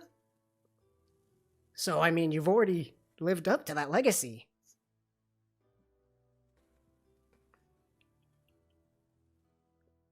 Unfortunately, yes, but she gave her body to save the Grove and Caesarius. You saved her as well. This is incredible. Wow. Well, you, sir, are one lucky gentleman. But I'll say this much. This is a target on your back. One of the most prized artifacts in all of the world. If somebody finds out you have this, I can almost guarantee you they will come after you. Did you say it was one of the unknown ones? It's one of the unknown ones, yes. Right, I say we keep the secret then. No, we have to. I mean, as much as I would love to shout this at the rooftops, if this gets out, that's a chopping block for all of our heads. So, yeah, I can imagine. As it sucks to hold such a secret, I think it's important that we keep it. And if our relationship wasn't already one of collaboration, I think now more than ever is solidifier of that, as we now have one thing in common: information very precious to people who are willing to kill for it. So, wow. Well, that's incredible. I know that may be a lot, but I hope that it serves you well. The other thing that I noticed, when Kyrie gave her body, it kind of zoomed out, and right before it transitioned to you finding it. By the way, you really killed the hell out of that Duragar. Oh, yeah, maybe so. Right before it flash cut to you receiving the sword from, I believe you said Noki. Right after she had given her life, the blade lost energy. To me, that implies that it's not at its full potential yet. Whatever that means. Wait, so you're saying, like, him having an electric tentacle is not full potential? No. I'd vouch maybe not even 50. I would argue that this thing is in a diminished state currently. And that its fully revitalized state is, whether it comes back, who knows if by giving up her essence, she sacrificed some of the blades as well. So, but it's from what I'm understanding and the images that I was given, it's not at its full potential. And I don't know if it ever will be. Maybe. But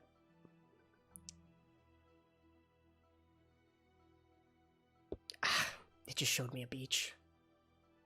I'm sorry. Well, there's a lot of beach, unfortunately. There's a lot of beach. My best bet, I couldn't even tell you. I'm sorry. But I don't know if it. You said you just happened upon it, yes? And it showed me glimpses of it calling to you. Is that correct?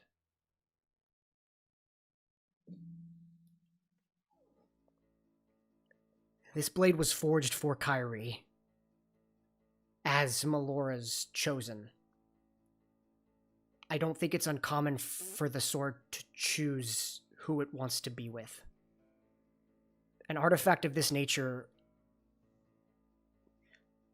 I personally think that if it was calling and reaching out to you, maybe it can also open up to you. Maybe all you have to do is give it your trust. I don't, the research on these things is few and far in between.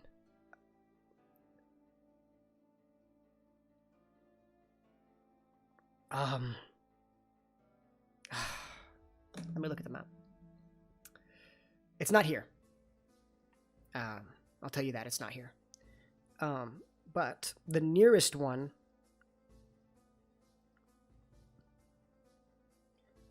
would be Taragos. Taragos. Which, ironically, is where the earthquake happened. That is ironic. Huh. I doubt there's a correlation, but... Wow. Anywho, I'll give you time to think about that. You, not to, make it seem less important, your special little gift. I was just about to ask. Albeit not as, well... Well, if you got me an ordnance, I would be very grateful. No, trust me, I don't have one of those. I figured as much. It's going to take me a little bit more time, and I know that must be frustrating for you, but I want to make it as perfect as I can, and you have provided me with a lot of good resources. So, 2 weeks, max. 2 weeks. Max. Maybe even less. But it's already forged, I already have it, Marble Might already finished it for me, I just have to enhance it. Is it a weapon or armor? Do you want to see it? Sure. We can keep it a surprise if you wish, but I can go get it. I mean, I want to know if I'm going to be swinging this thing or wearing this thing. Okay, he just swoops the hand over, and in comes this metal-carved headpiece. It is this metal band that wraps around the forehead, open at the top to allow hair flow, coming down the sides of the chin and stopping there, almost like a Magneto helmet without the top. Down the cheeks, almost like a Loki crown, cross and down. This dark metal. Mm-hmm. It's currently got etchings in it to fill with magical enhancement. Give it a try. Is it gonna do anything? It has no properties in it right now. No, we'll leave the trying for later then. Alright, just shunts it back. I noticed you already had boots and you already have weapons covered, so I thought, why not? Yeah. Style it up a little bit, why not? I'm excited to see what it'll turn out to be. Me too. I'm sure it will be, it'll be great. Well, I'm gonna work on that. You two, if you don't have any more questions, enjoy, 2 weeks of, not having to deal with the Underdark.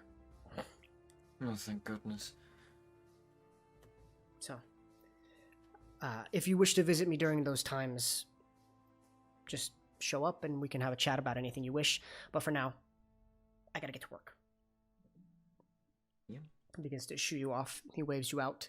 Reginald bows, exits as you are now in the city of Snowcaster. You disguise yourself. Yep. What do you wish to do with these 2 weeks at your disposal? You have 2 weeks worth of downtime. We'll go ahead and start with Sakado. Book. Then we can move on to Volstagg. Returning that book. Okay, you return the book, no issues. People aren't even going to understand that. You rented a book out of Earthquakes. Perfect. You're not late. Good to go. Easy enough. You can do that in 1 day. So I'm going to go ahead and do 2 weeks on the thing. 1, 2. Okay. All right. Oh, shit. Okay. And anything else? The rest of the 2 weeks will be spent looking for anyone who might be looking for me. Okay. Okay, go ahead. We're going to say this goes by day. So go ahead and roll an investigation check. I guess 14 times. No, not 14 times. I've got the... But I would say roll for each week. So go ahead and roll for week 1. It's a good thing I've got 2d20. That's a 3. For week 1? Wait, is this investigation? Investigation. Oh, it's still a 3. Okay. First week, no avail. You can't find anything. You ask around. The only people that are stationed here are Thorn guards, from what you've been told. Okay. Come on, do something interesting. Again? Yep. Okay. Go ahead and also make... I'm just trying... Make a performance check to see how nonchalantly you go about asking people for 2 weeks. To see if it starts becoming suspicious to anybody. Performance. Well, I have... At least I can't roll Or a 3 I for guess this. I would say maybe deception, maybe, if you're trying to lie and, like, maneuver your way through. I'll let you choose. Well, I get a +9 on deception. Okay. Oh my word. 14. 14. Okay. 335. Okay. I rolled 3 different die. About halfway through the second week, you begin to ask around, and you just... It's been days. It's been almost 9 days of asking and just trying to find somebody, and you're going through, you're disguising yourself, you're trying to get different information out of people. And as you're walking through, you feel a hand grab you and pull you into an alley. Right, Blades. Hey, I'm not a problem, I promise. And you watch as somebody takes their hood off, and it is this kind of buzz cut, kind of shaven like down to the skin on the sides, and a wop of curly hair. A younger elf gentleman, probably 35 or so, much younger than you. He says, I'm here to help you. I just want you to... Knife at him. You're being followed. By who? Them. Who's them? People sent by the council. They found you. Tell me everything you know. Listen, just calm down, alright? I'm not here to hurt I'm you. sorry if I'm a little bit jumpy after hearing the council has found me. I get it. Listen, ever since you left, the council hired a plethora of hitmen and have been scouting them over Eros for the last 9 years. Word got around that in Port Tinsley... That fucker. Oh, no, you don't understand. They beat him to a bloody pulp before he said anything. Well, I now have respect for him. Well, good, he's dead. Let's just say the council doesn't like people who lie and are bad liars. Because not only did he lie, but he was terrible at it, and that's a liability. They didn't kill him because he lied. They killed him because he couldn't keep a lie in. So, unfortunately, he's dead. But you can avoid such a fate, as they are, unfortunately for them, but not unfortunately for you, they're not going to attack you within the confines of the city, as that would create a disturbance that they don't want. But if you meet me outskirts of town, about 15 minutes from the gates, there's an abandoned temple. If you meet me there, I can help you. I don't have audio. I haven't had audio since my freaking work call. Oh, shit. Wait, I just got audio back. I mean, I think You record audio, right? Or do you mute I it? stop it. It's fine. This episode's just gonna not have a lot of Volstagg talk, which is fine. It's not that important. I mean, Sakudo did more saying in the grand scheme of it all, I think. But the fabric. It's fine. So basically, I'll catch people up real quick. They went to Thiebrick. Volstagg wanted a crescent moon stone shape on his staff. They talked to what's his name, Creed, and yelled at him for a little bit. Came back here, found out that Volstagg owns an ordinance of divinity from the Wild Mother. I think that's it. So Yeah, I don't think I said too much. Yeah. I mean, it's like an hour's worth of content gone, but it's what are we gonna do? What are we gonna do? It's no big deal. Don't stress out. Literally, it is no big deal, like at all. I know you're probably stressing about it. It's fine. I'm just annoyed. It happens. What are we gonna do? Downside of you being on call, I suppose. Yep. It happens. Anyway, what was I saying? Temple meet thing. Meet at the temple. I can help you, and hopefully, they won't follow you there. Oh, I'm inside checking this. Go for it. God, what is with these die today? Okay. That's a 6. 6. Tell him the truth. There is a fear in his eyes, that a similar fear that is invoked within you when the word council is said. He seems genuine. Right, I now have a question for you. Sure. Did you piss off the council as well? Well, talking to you is gonna piss them off. So, yes. Well, before you did quite possibly what would have been the stupidest thing to ever do if you know the council. No. Okay. Like I said, You 15 realize minutes. You might end up dead like the last guy. Well, if we can get someone information about the council, then maybe it'll be worth it. Okay.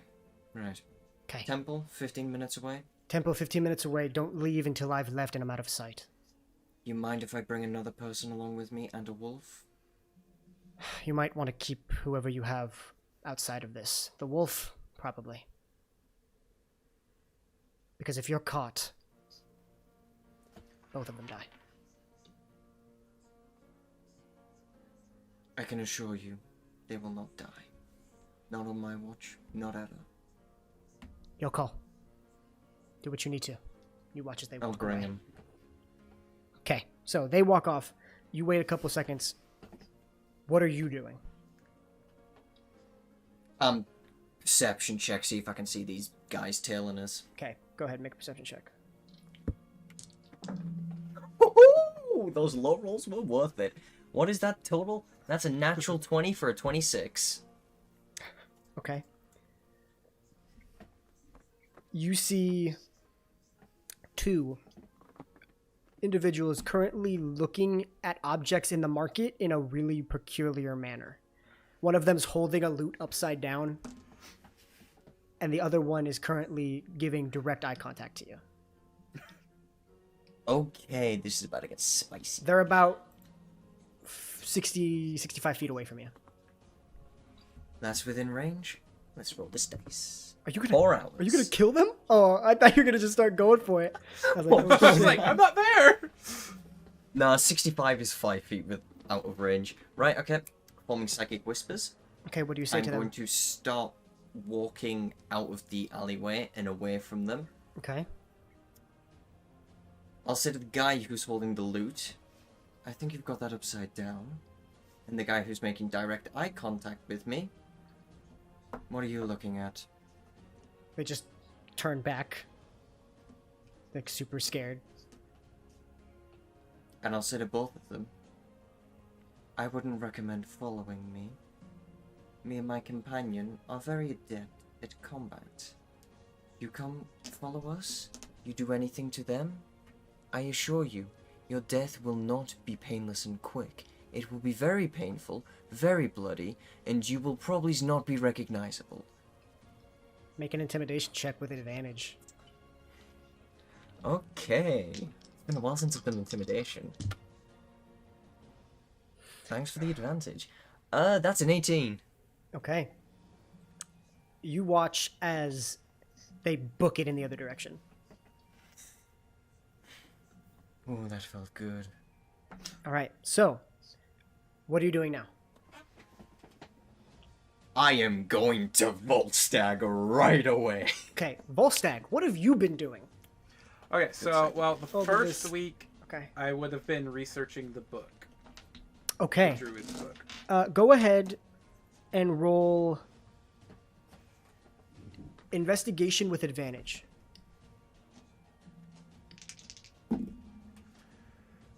Wow, I got a 17 and an 18, so 20.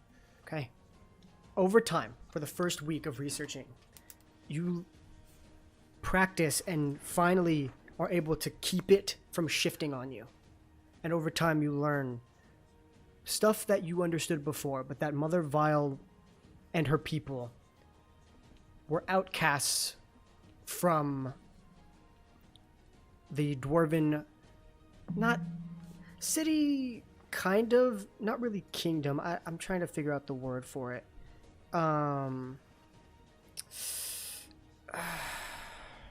Let me see. Let me see if I can figure out how to do.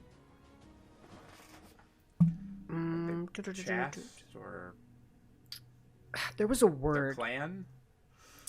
There was a word for it. I gotta find it. Their burrow. Do they burrow? Sorry, guys. I just had it too, and I don't know where it went. Okay, they were from this. It was kind of like a prison. I don't remember the word, but it was sort of like a prison, but there was a society within it that was kind of, there was a hierarchy with elite, and then there was an overarching like policing force that kept all of them in check. And it was this dwarven, I don't know what it's called, asylum. Thank you. Okay. It was like an asylum known as Den Karash, where it was built on the very top of a cliff overlooking an open underdark sea. And at the top of this asylum, they were people who escaped from the clutches of this terrible, in terms of the Durgar you faced were terrible. So even worse than that. Even worse. Okay. And they escaped and were seeking asylum and were trying to make it to the surface world in an attempt to finally be free. Whilst they were not peaceful and trying not to make harm, they just, it's acknowledged that she knew that consuming the myconids was not the correct thing to do, but what other choice did they have? It was either die or continue to be tortured in Den Karash. And they were trying to escape, to seek better life, and didn't find it. Okay. And she goes into painstaking detail about the treatment, and it's not pretty. Not good. Not pretty. Ripping out toes and fingernails, cutting out tongues. That's how she lost her arm. She tried to steal food from some of the higher ups and paid the price. So, that's what you learned from that, the first week. What about Okay. the first half of the second week? I would be spending that trying to get an idea of where the crossbow dart came from. The one that killed your mother. Yes. Okay. Go ahead and make, I guess, an investigation check. 17. Based on what you have. Very limited access. You don't have the weapon it was fired from, and you don't have any other indicators. You know that it was a magically enhanced bolt of some kind. But everything about it reeks of nobility. Everything about it reeks of some rich, pompous, egotistical asshole who customized his bolts, or her bolts. Customized their bolts that were just gonna kill anyway. Somebody with no regard for human life. Somebody just file. So that's what you pick from that. And eventually, you know, wherever you are, maybe at a park or something, figuring this out, you see Sakudo running at you at a breakneck. I just give him Okay, right. Big thing. I've been followed. You know that guy back in Port Tinsley? the one you met on the dock area? Yes, Scaldman that saw you guy. with? He's dead. Yeah, they got Okay. info out of him. I mean, respect to him, he was apparently beaten till a pulp before he spoke, so 400 gold went But he spoke. some distance. Yes, he spoke, unfortunately. How many are And- here? I've seen 2 so far. I think they might have wet themselves. Not too sure on that. Kinda did a little thing there. But they know yeah, we're they- Snowcaster. They know we're in Snowcaster, however, someone who informed me of this, says, 1, they won't attack us while we're in the city, and 2, wants us to go to the outskirts of the city to tell us more information. I don't think he was lying, but it wouldn't be wrong to mistrust him. So, I'm gonna go, and... Okay. Do you want to come with? I feel like this might be a safer option if you also come along, just in case it's an ambush. I will come along, but I will come small. Good call, good call. I'll just tell him that you didn't go up. Okay, so just so I have an understanding, Sakudo's going in himself, or leaving himself the city. Are you bringing Quellen? I am not bringing Quellen to this, it's too risky. We'll say you drop Quellen off with Thybrik. Yeah. What if I came as Quellen?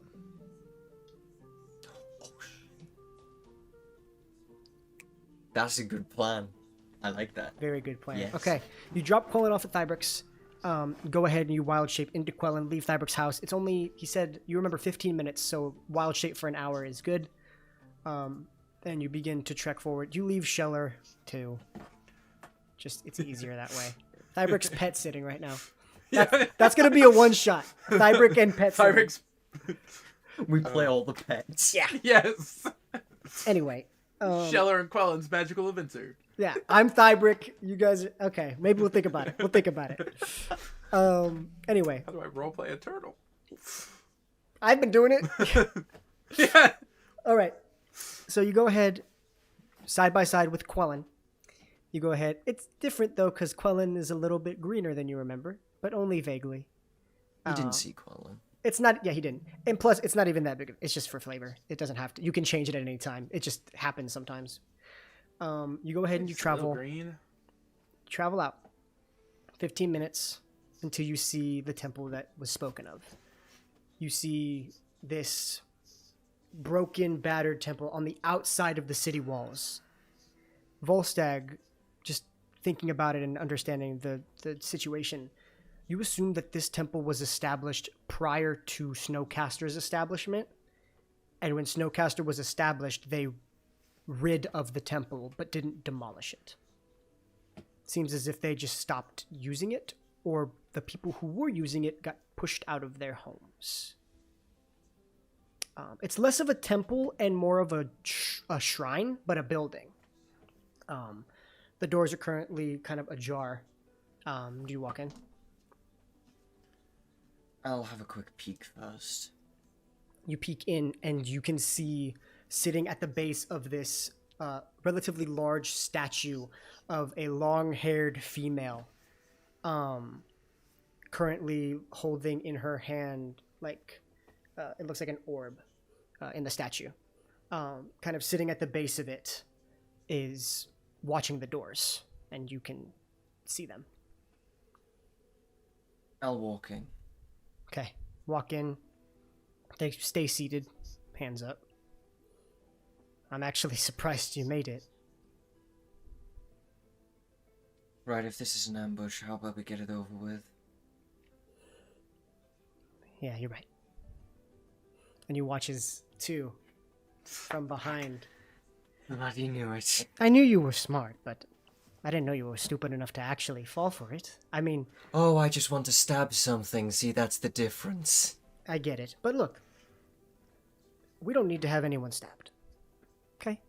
And you watch as that one who's sitting down keeps hands up, but another one just hands up as well, gingerly walking towards you. So the one sitting at the base was a ginger-haired kid.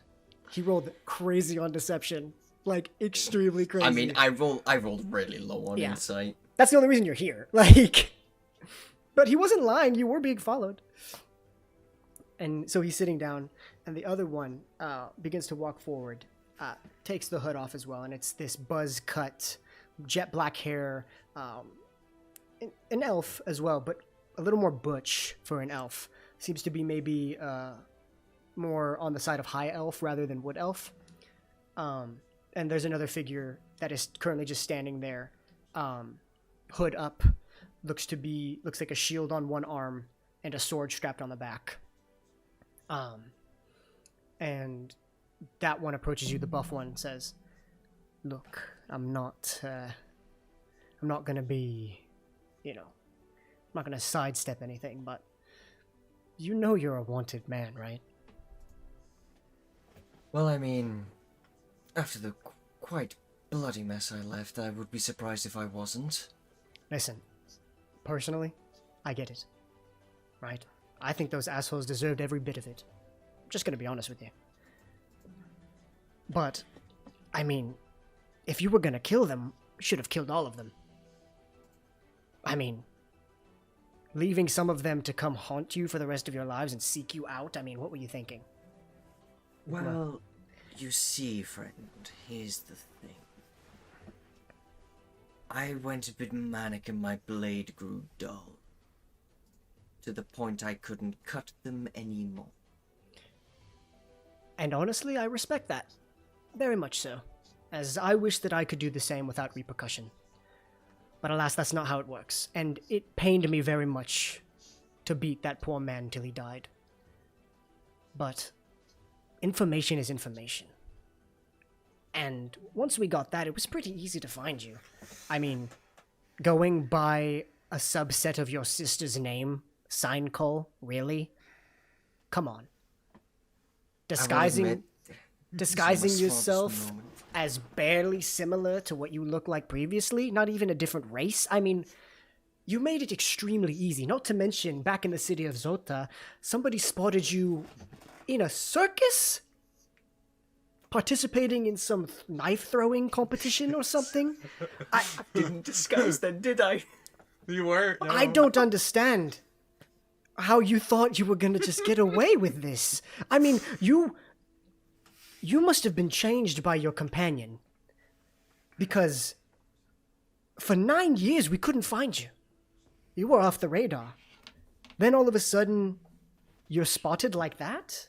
With your half-orc friend and your gray-skinned other one? I mean, you join a group and all of a sudden you're careless. At that point, I'm going to wild shape out back into Volstagg. Oh, I wasn't exactly as careless this time.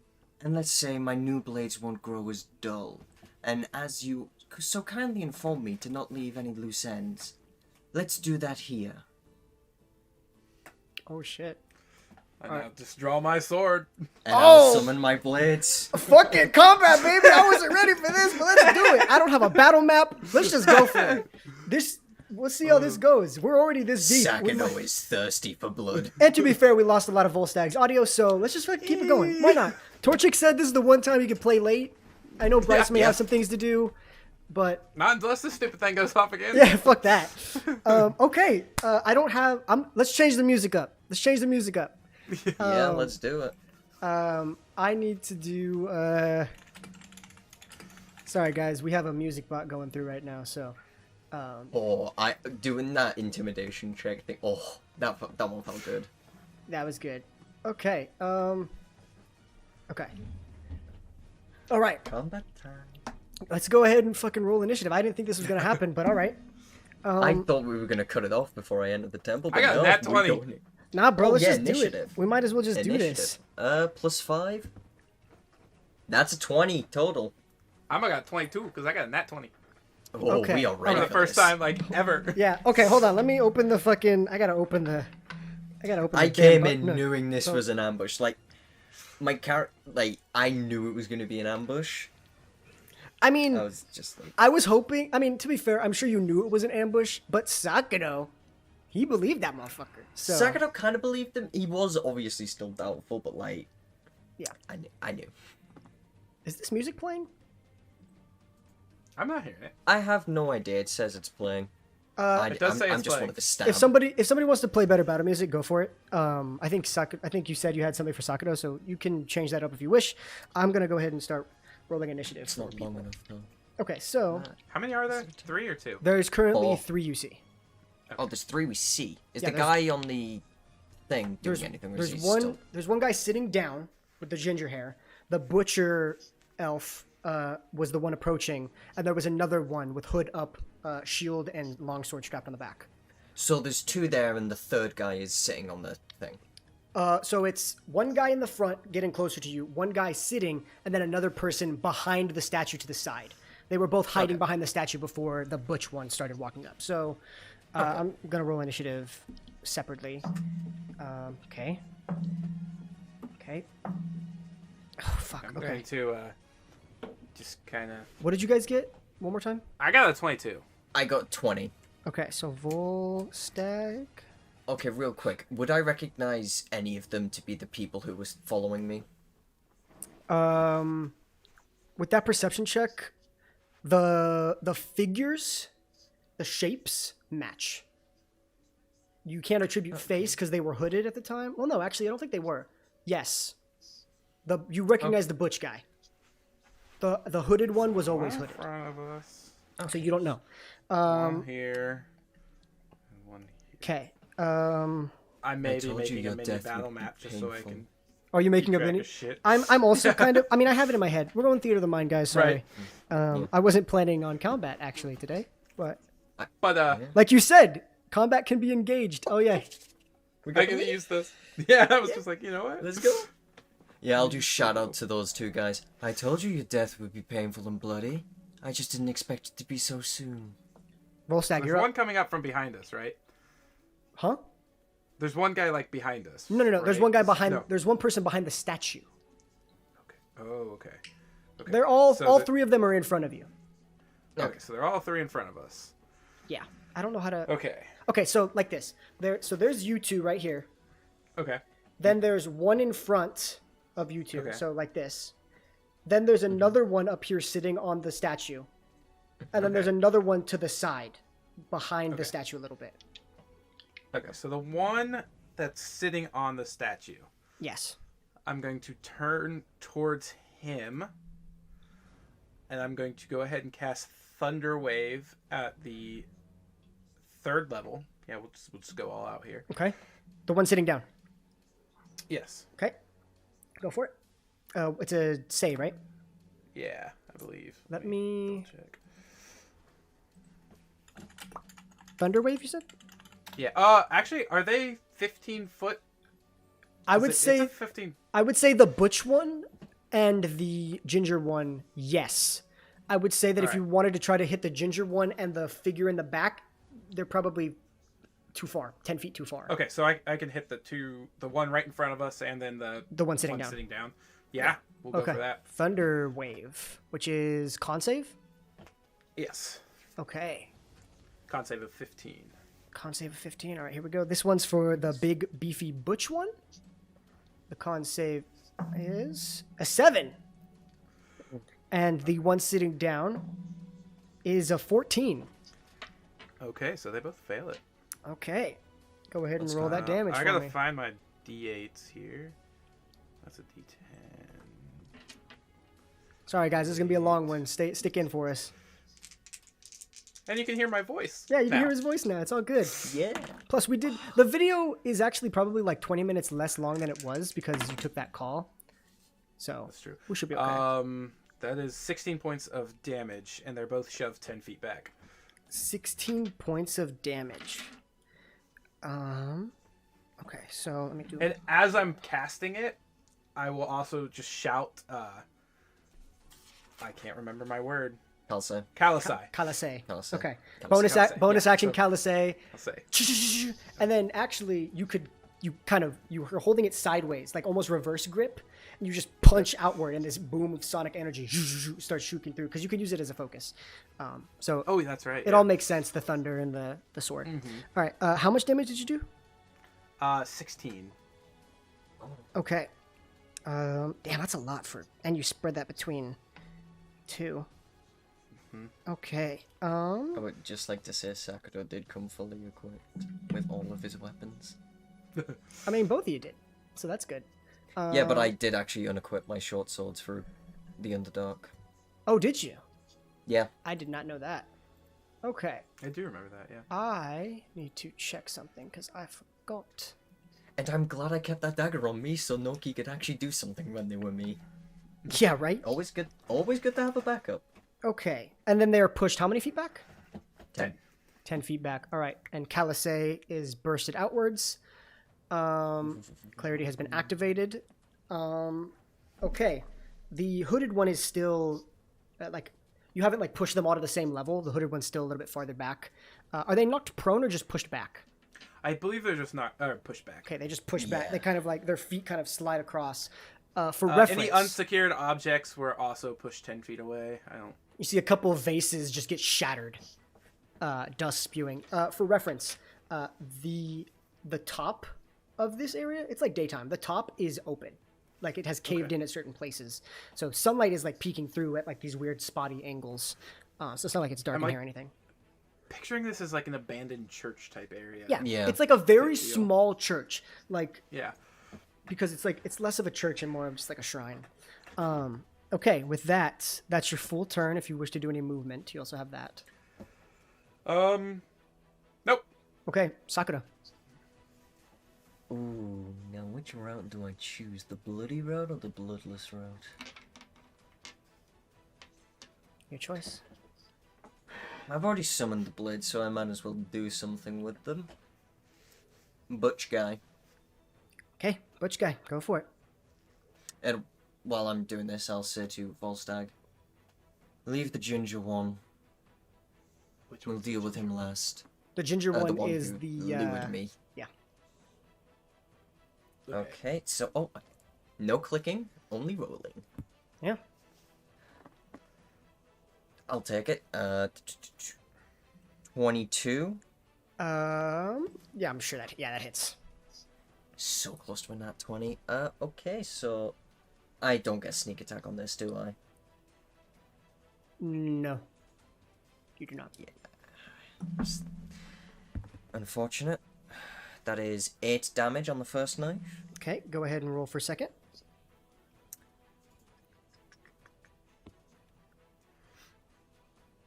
Uh, 17. Yeah, 17. 17 total. Yep. Oh boy. All right. Says AC. Oh, please be his AC. Okay. Yep. Oh, I'm sorry. That was to hit. I'm so sorry. I thought that was damage. Yeah, to hit. 17 No, that's to total. hit. Yes, that will hit. I'm sorry. Okay, and that's 1d4. Plus Not 5, bad. I believe. That is also 8, so 16 damage. 16 total. All right. So, all right. So you go shoot, shoot. Real daggers or psychic daggers? Psychic. Psychic daggers. Shoot, shoot. We ain't You whipping watch them out yet. the head kind of is shaking, and you watch as that that individual just begins to laugh loudly and just say, "Look, I get it. I do. I wish I could have killed them too. It's a dream of mine. But you understand, things just can't always go your way. Okay, Melon? You have to learn that there is a difference between..." And you watch as from behind a sword, in the chest, outwards, you can see the blood pouring from his mouth as he begins to look lifeless, and you see as within an instant that individual who was behind the statue is now currently sword in his chest, shield down at the side, pulls it outwards, looks at you dead in the eyes, turns around and starts going towards the ginger. Can I use my movement to, like, sprint at him? Like, try and intercept him before he hits the ginger, because I okay. didn't use my movement. Well, oh yeah, but that was because your turn ended. We can freeform combat, I think, with this one. We'll say that because you didn't move, I'll allow you to interpose yourself. Okay, I'll try and get in between them. That body drops on the floor, currently bleeding. Volstagg, you turn over, and you can see this large wound in the chest from the sword. And you can see, you look down. Sakudo, you're too busy trying to intercept this. You look down, and there's a little bit of energy still coalesced on the chest. It looks similar. No. Okay, so you were intercepting. What are you doing? I'm intercepting, like, making sure that the guy who stabbed him does not stab the ginger one. The ginger one is useful. Okay, so you go ahead and you interpose yourself in between. What are you doing as they are trying to push through you?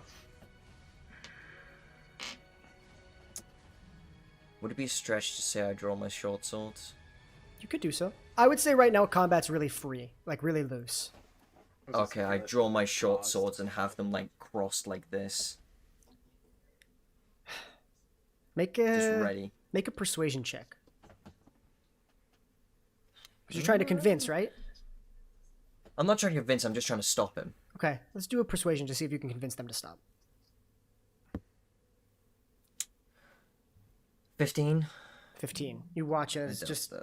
standing there, kind of the sword just like kind of scraping against the ground. Blood dragging this trail. The hooded figure just looks up and, shield in one hand, drops it and takes the hood and pulls it back, and you can see a female elf with long kind of braided hair that comes across this way and bangs that come downwards. And you can see these blue eyes. A combination of what you would assume wood elf and high elf combination. The skin tone's a little hard to tell. Just looks at you. Fine. Have him. And just lets her guard down and lets you do what you want to do. Oh, well, if you thought any of you were making out of this alive, you're dead wrong. And... with the swords? You're gonna stab her? Yeah. Okay, well, They we'll say know that too much. we'll say that it's not your turn yet. Yeah. Because I will, like, when my turn comes around. okay, but we'll say they that know too much. We'll say that initiative was loose, but also still has structure. So that would put it at, well, he's dead, so it's not his turn. It's the ginger's turn. Stab me in the back. He's going to fire 2 arrows into your back. Oh, my hands are occupied because the short swords. I can't use my gloves. Come on, bro. Even when I try to throw you a bone with those gloves, you fuck me. Yep. Okay. So, all right, here we go. I can only imagine Volstagg reaction. It's going to use. He is going to use his action or his bonus action to use Archer's Eye, which, as a bonus action, the archer can add 1d10 to either the attack or the damage roll. Oh. So here comes attack 1. That's a 18 to hit. That hits. So with the long bow, that is going to be... Wait, how close is he? Because I would have got, like, right next to him. Excuse me. He would have backed up first to shoot. Okay. Because bows. No, I wouldn't get an opportunity because I'm too busy. He wasn't. on the Yeah, other one. and he wasn't far enough. We'll say your reaction is being taken up by this. Okay, so this is going to be. Okay. 13 points of piercing damage as an arrow sticks into the back of your thigh. And then another one fires off, and that only happens once because it's the next attack. Okay. And then the next one is a natural 20. So you will take So I don't have uncanny dodge, right? I would say no, because Yeah. So you take 10 points of piercing damage as another one pierces into the betwixt your shoulder blades, and just kind of gets you in there. That's their turn. They've used their movement, their bonus action. Volstagg, it's your turn. You're watching a lot of things coalesce right now. Well, I just saw the one elf betray the other elf, which just very confused me. I see the ginger shoot some arrows, so I'm going to run towards the ginger and get in between the ginger and Sakado, so that we're back to back. Okay. Back to back. Yes. All right. What are you doing? And first of all, I'm just gonna kind of call over my shoulder to the female elf. Whose side are you on? All right.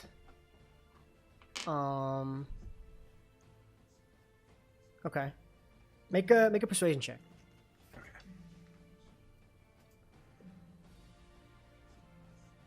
19, and I rolled it on D&D Beyond for some reason. But yeah. She looks directly into Sakado's eyes. I'm on yours. Choose to believe me or not. Inside check. Go for it. I ain't believing this. Ooh! That's an 18 total. You believe her. It ain't the ginger one, and the ginger one did pretty well. Interesting. Dead in the eyes. If you were to see something, you would have saw it. You would have seen a tick or some tell. Would I recognize this person at all? What role would this be? Insight, maybe? But you've already incited. Would it be perception? History. I'm trying to remember. You're trying to recall a face? I would say history. Yeah, it's a good call. Okay. Natural 20. Okay. They'll show up at the weirdest of times. Thank you, Kraken. You think and that back. is with no modifier. You look at her face. There's a couple of scars. The hairstyle is different. But you remember a little girl. Very reminiscent of this individual in front of you. Their name. You remember their name to be Aubrey. I'm sorry, Avery.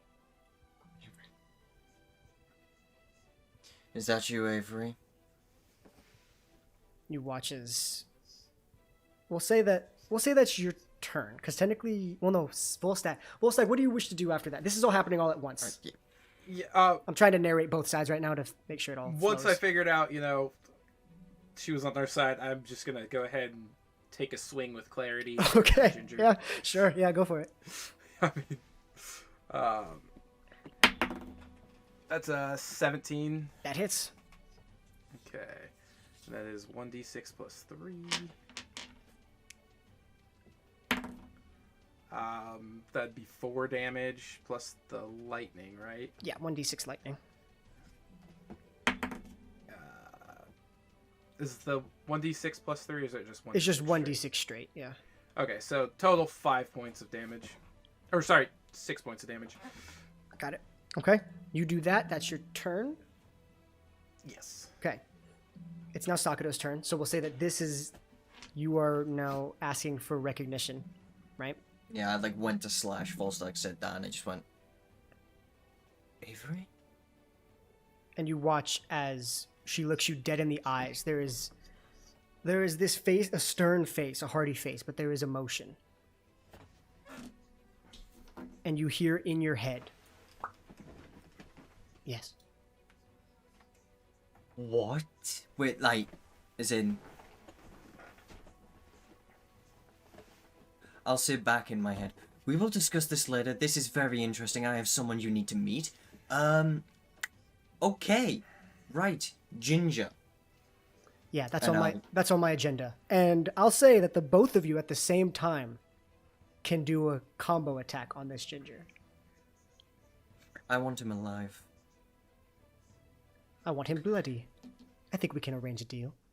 Oh, he'll be bloody alright, just I want to get a little bit out of him. Great. And she goes and she runs up and she's going to slash across his chest with just enough force to be non-fatal. If she does that much damage, which she probably won't.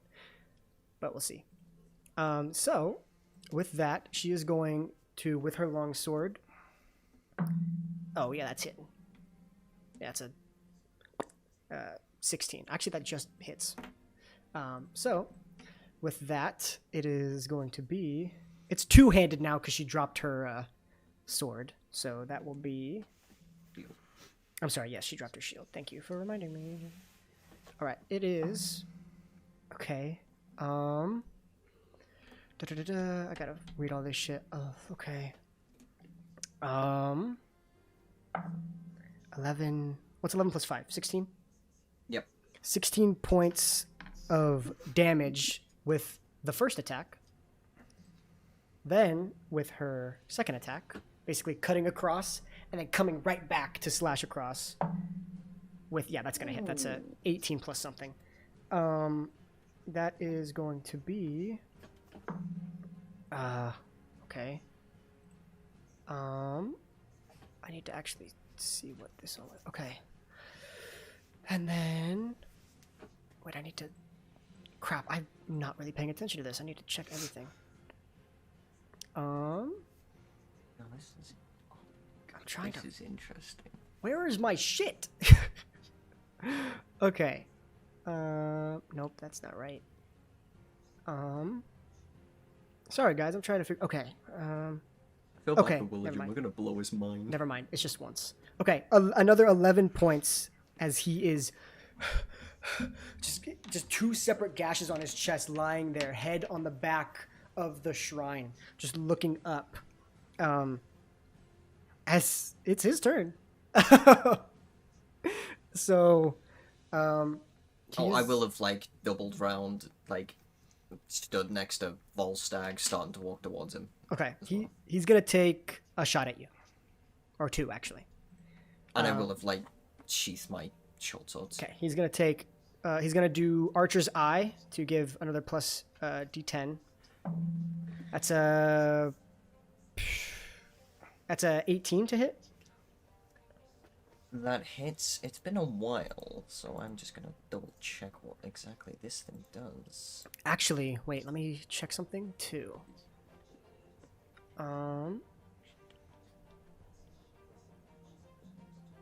Okay. You watch as it. Shit, I have to actually roll for this. So, what would be 8 damage is, wow, reduced to 0 as he takes the arrow and fires it outwards, and you watch as Avery looks over, holds out her hand, and this barrier of psychic energy stops it. And just looks at you. And in your head, he's yours. As another one gets fired at you. So, here comes the other one. That's a natural 20 again. Good And thing I've got the gloves. Oh! That's going to be 22 points of piercing damage as an arrow starts rushing through you. Right, okay, I do have my reaction, right? You do? So 22, right? Okay. Yeah. Right, I need a quick maths to decide which one to go for. Dex modifier, so reduce it by 4. What are you trying to determine right now? Whether or not halving the damage or going for the gloves would be a better option. Yeah, I don't know at this Half it point. goes to 11. If you half it, it's immediately going down to 11. But if you use your gloves, It can go to 7. that's a gamble. This That's is a that's your D10, gamble. right? I believe it's a D10, yeah. I'm alive either way. You know what? It's been a while. Let's use the gloves. Okay. Ooh! It's reduced to 8. Okay. You watch as it's fired and it's about to hit your neck, and you just it like pierces half an inch into your neck, and you pull it out and you snap it in your hand. You look at him dead in his eyes. Well, Stag, it's your turn if you wish to do something or if you wish to let this play out. I'm gonna try and grapple him. Okay. Okay, strength contest. Yeah. Oh, that's just straight up strength. I believe it's check, just right? strength v strength, yeah. His strength. Okay. I'll roll a different one because that one rolled to the floor. 17, 18. Yeah, you beat him. You rolled an 11. You just grapple him. You have both your broad half-orc shoulders pressed up against him, his head underneath your chin. You're just holding him there as he's... Please, just kill me. Breathing very heavily. Aubrey begins to walk. Not Aubrey, Avery. Fuck, why do I keep saying Aubrey? Avery begins to slowly walk, dragging the sword on the ground as it's sparking. Makes direct eye contact with you as she's walking forward. Hold off. We have I've got info clarity to like get. up against his neck. There's like It's 18 sparking. different swords. Yeah. Like 18 different swords up this guy's throat right now. Sakuto's gonna draw his daggers. His actual daggers. And he's going to approach the ginger guy. Okay. I'm going to grab his arm, pull it up a little bit. Pull back a dagger, stab it right through his hand. He just starts screaming, blood spewing out of his mouth after getting cut in the chest. What do you Right, want? I didn't tell you this, but I told the others this. Your death will be slow, painful, and bloody, and I will enjoy every second of it as I recount it to the council when I eventually go and murder them. Right, so, what do you know? Yeah, everything. Everything. What do you want? Everything. Fine. They're looking for you. They don't want you dead. They want you alive. They want you on trial. They want to paint you as a monster. And then they're going to kill you.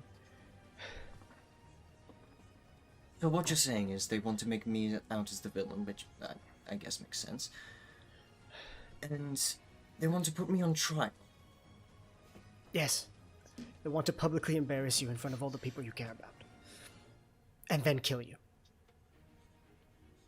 I'm assuming this killing is going to take place in secret, and I'm going to get buried out in the woods. Potentially next to my father? I don't know what you're talking about.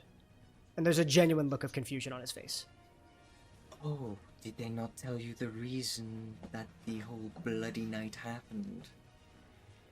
No, it didn't tell me. I'm not privy to that information. Okay. Well, I might as well tell you. Seems though you're not going to be alive for much longer. Sorry, Volstagg. But basically, you know Quellen Sakudo? Yes, of course. What's the story on him? What have they said about him? He went out on a mission 9 years ago and he died. They had a really I grab nice the funeral. other hand, stab the dagger into him. I'm telling the truth. It was a beautiful service. God. And you see Volstagg, because of the way you're facing, you can just see the bloodlust in Sakuto's eyes. And you can see Avery over in the corner, currently unfazed. Right. So you're saying they gave him an honorable funeral? Yes, he was one of their best.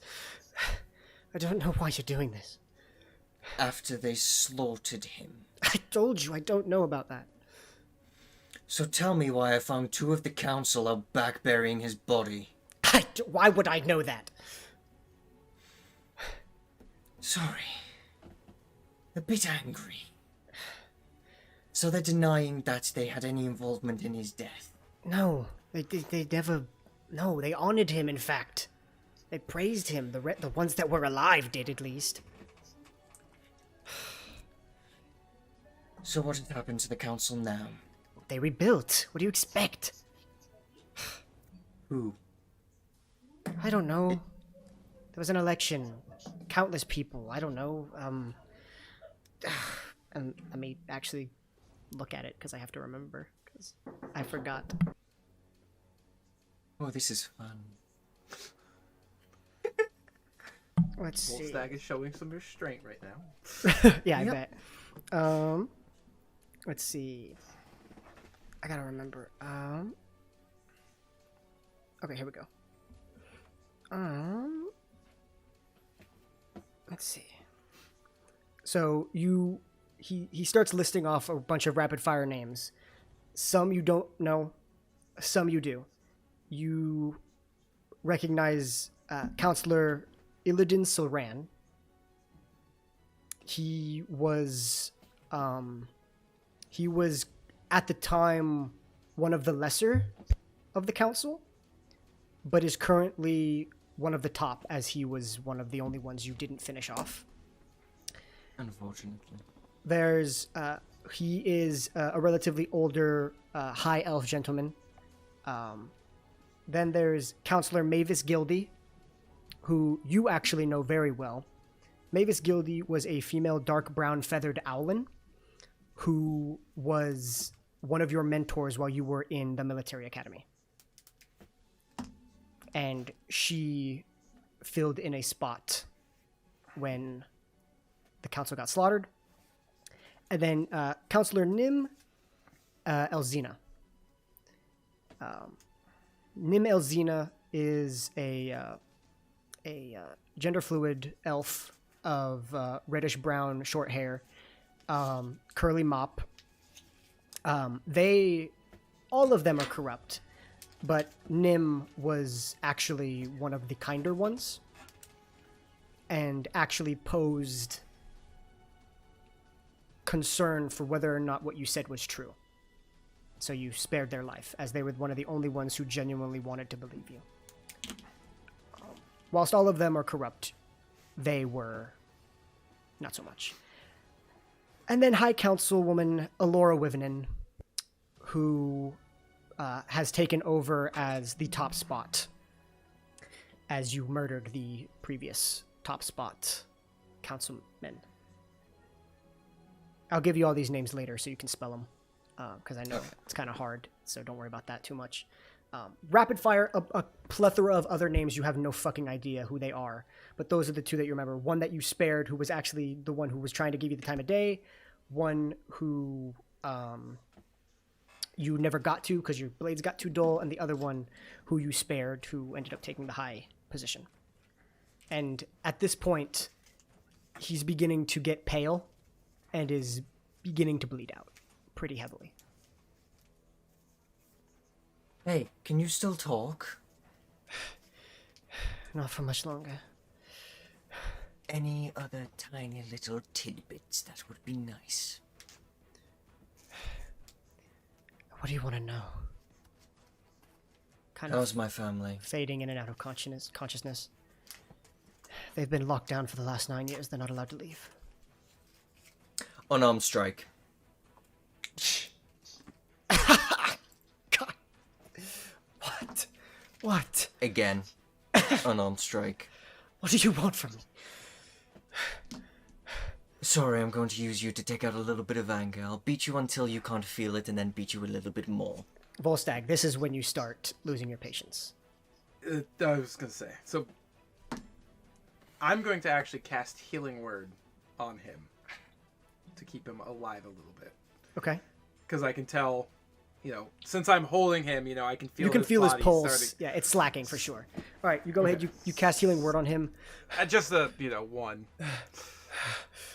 Thank you. Thank Let you. me... Do I need to roll for that? I just rolled. Just roll the damage. I got a low roll. He got 5. Okay, his breathing stabilizes a little bit more. I'll give him a few seconds. I'm going to keep punching. Okay, you just keep battering. How many more times do you punch him? How many till he's unconscious, and then I'll add an extra 5 to that. It'll take. So you healed him for what? 5? Don't kill him. Use him as a message. If you kill him, no message will be sent. And this is And when my fist stops right in front of his face. this is when Aubrey steps in. God damn it! Her name's not Aubrey. Her name is Avery. Avery. Fuck Christ. Okay. Avery begins to approach and says, "Actually, I was willing to be the messenger, so you could kill him." Oh, good. Let's resume this, shall we? And I'll draw out a short it. sword. What is Volstagg doing? Volstagg saying, don't. There's enough blood on your hands. And I let go of him. Sakura, I think I know what you want to do. So I think it's time to incorporate this D2 that I just got. Go ahead and tell me so I know what is what. Krakens usually mean death, so let's keep it that way. Okay. Volstagg has turned his back and is walking away. Okay.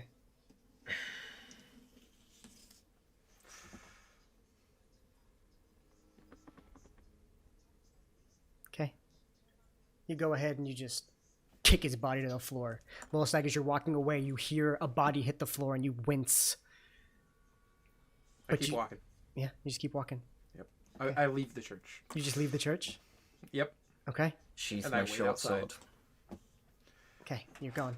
What are you doing? I approach the ginger guy. He's just laying there bleeding, one arm on his side. I crouch down next to him. If I do nothing, will you die? I don't know. You can see that there's just a pool of blood in his body.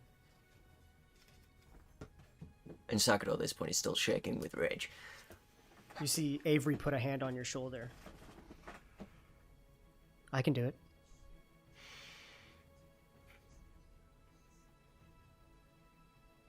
I mean, like I said, like you said, we have things to talk about.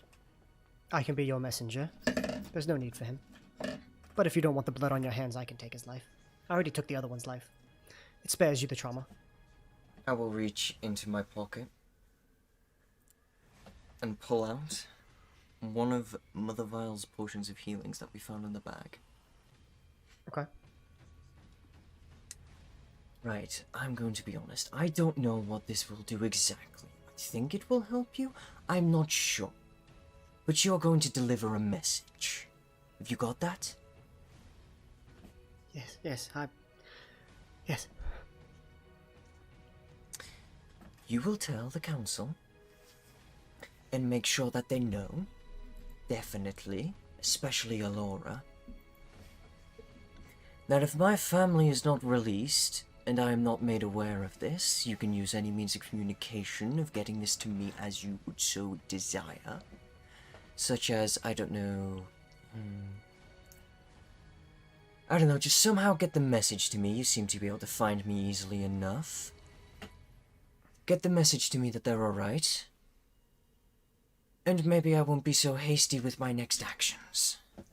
If they are not released soon, then we might have to reconsider how quickly I pay visit to my home and my father's grave. Yes. Yes. And you know what will happen if you don't deliver this message, correct? I will hunt you down until you have nothing left to run from. Such as, I will cut your feet off until you can't run. Yes, you have my word. And I will pour the potion into his mouth. Should I roll for that? Yeah. Okay. What's Go this ahead. gonna be? 2d4 plus 2 poison damage. I knew it. Damn it. Oh, let's hope. He could actually live if I roll another one. I shit you not, 4 damage total. He's alive. I was gonna say I healed him by 5. It's like burning his stuff. And now at this point, even Avery is like, "What the fuck are you doing? Okay, I'm sorry. We thought it was healing? Just kill him." No. Volstagg. He's alive. Is Volstagg in any vicinity or is he gone? I'm standing outside the door, so I probably hear my name. Okay, what do you do? I'll walk back in. I'm gonna start rolling death saves just because he's bleeding out. Like, Just within, healing distance. Cast Healing Word on him at first level again. okay. There's another... 6 points of health. Okay, and he's just looking up. He's healthier. Yeah. But Volstagg looks at... What the fuck did you do to him? Okay, so you know those potions we got from Mother Vile thingy bag? Yes. Yeah, they're poison. Good to know. Well, I guess I'm glad you tested it on him first. Yeah, good thing he lived. I mean, I wouldn't care either way, but good for you. Okay.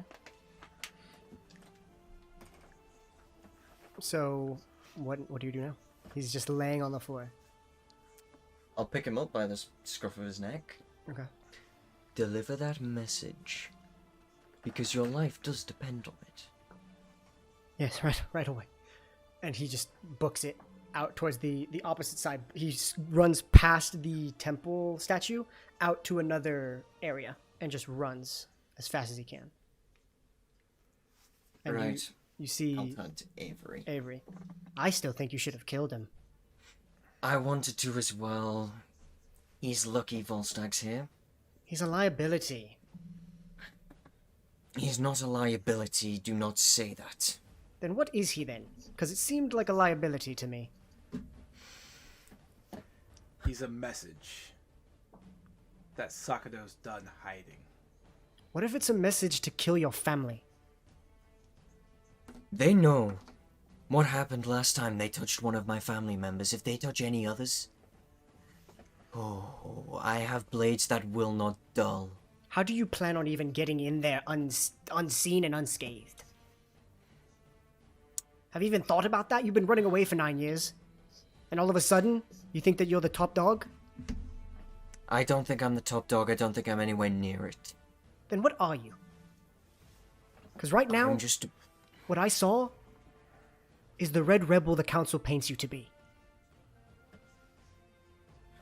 And I think that name took a literal true meaning, considering, well, she says in your head, we're one and the same. And that is something we'll have to talk about as well. Sorry I lost my head. It's been not too long since we've encountered someone coming from the council. I would like to say I've grown a little bit by the fact that that guy is still alive. But as for what happens next with our little old village, it can be thought upon. Especially with the new revelation that you're here, Avery, and you share similar characteristics to that of me. We're going to pay a visit to Willigen. Don't know who that is? I don't care you don't know who that is. We're going to Willigen tomorrow. That's fine, I have nowhere to be. I'm just hoping and praying, for your sake, that that guy doesn't go and fuck you over. And I think you should pray as well. I mean, they wanted to meet you here because they thought this would be a great place to take you in, that your luck has finally ran out. And you look up Volstagg after, I would say you probably did some research on the Wild Mother in your time too as well. You learned a fair bit about the gods. You turn around and this is a temple. The statue is to Avandra, the Changebringer, goddess of luck. They thought that your luck would change in here. So I think you should get down on your knees and pray to her that you didn't fucking die, and pray that he doesn't fuck you over. Because if he does, and you watch as her voice is cut off as you hear, "Who goes there?" And you see walking in 2 thorn guards that heard the thunderous boom come from Volstagg's Thunderwave. And you stand there looking at these guards in front of corpses, where we will pick up next week. Yeah. Lots of fucking, I don't even know. I'm not even gonna do an outro because I don't even fucking know what's going on. Oh, that was a bloody episode Oh, and a half, quite literally. I need about 3 business days to comprehend what happened. Thank you guys for watching. Thank you guys for being here. That's a long one. What are we pushing right now? We're pushing We're nearly at 3 almost hours. 3 hours. almost 3 hours. Felt like longer. But thank you guys. We hope you guys are staying safe out there. We love you. We'll see you guys next week. Enjoy your squirt sticks. See you next time. Peace.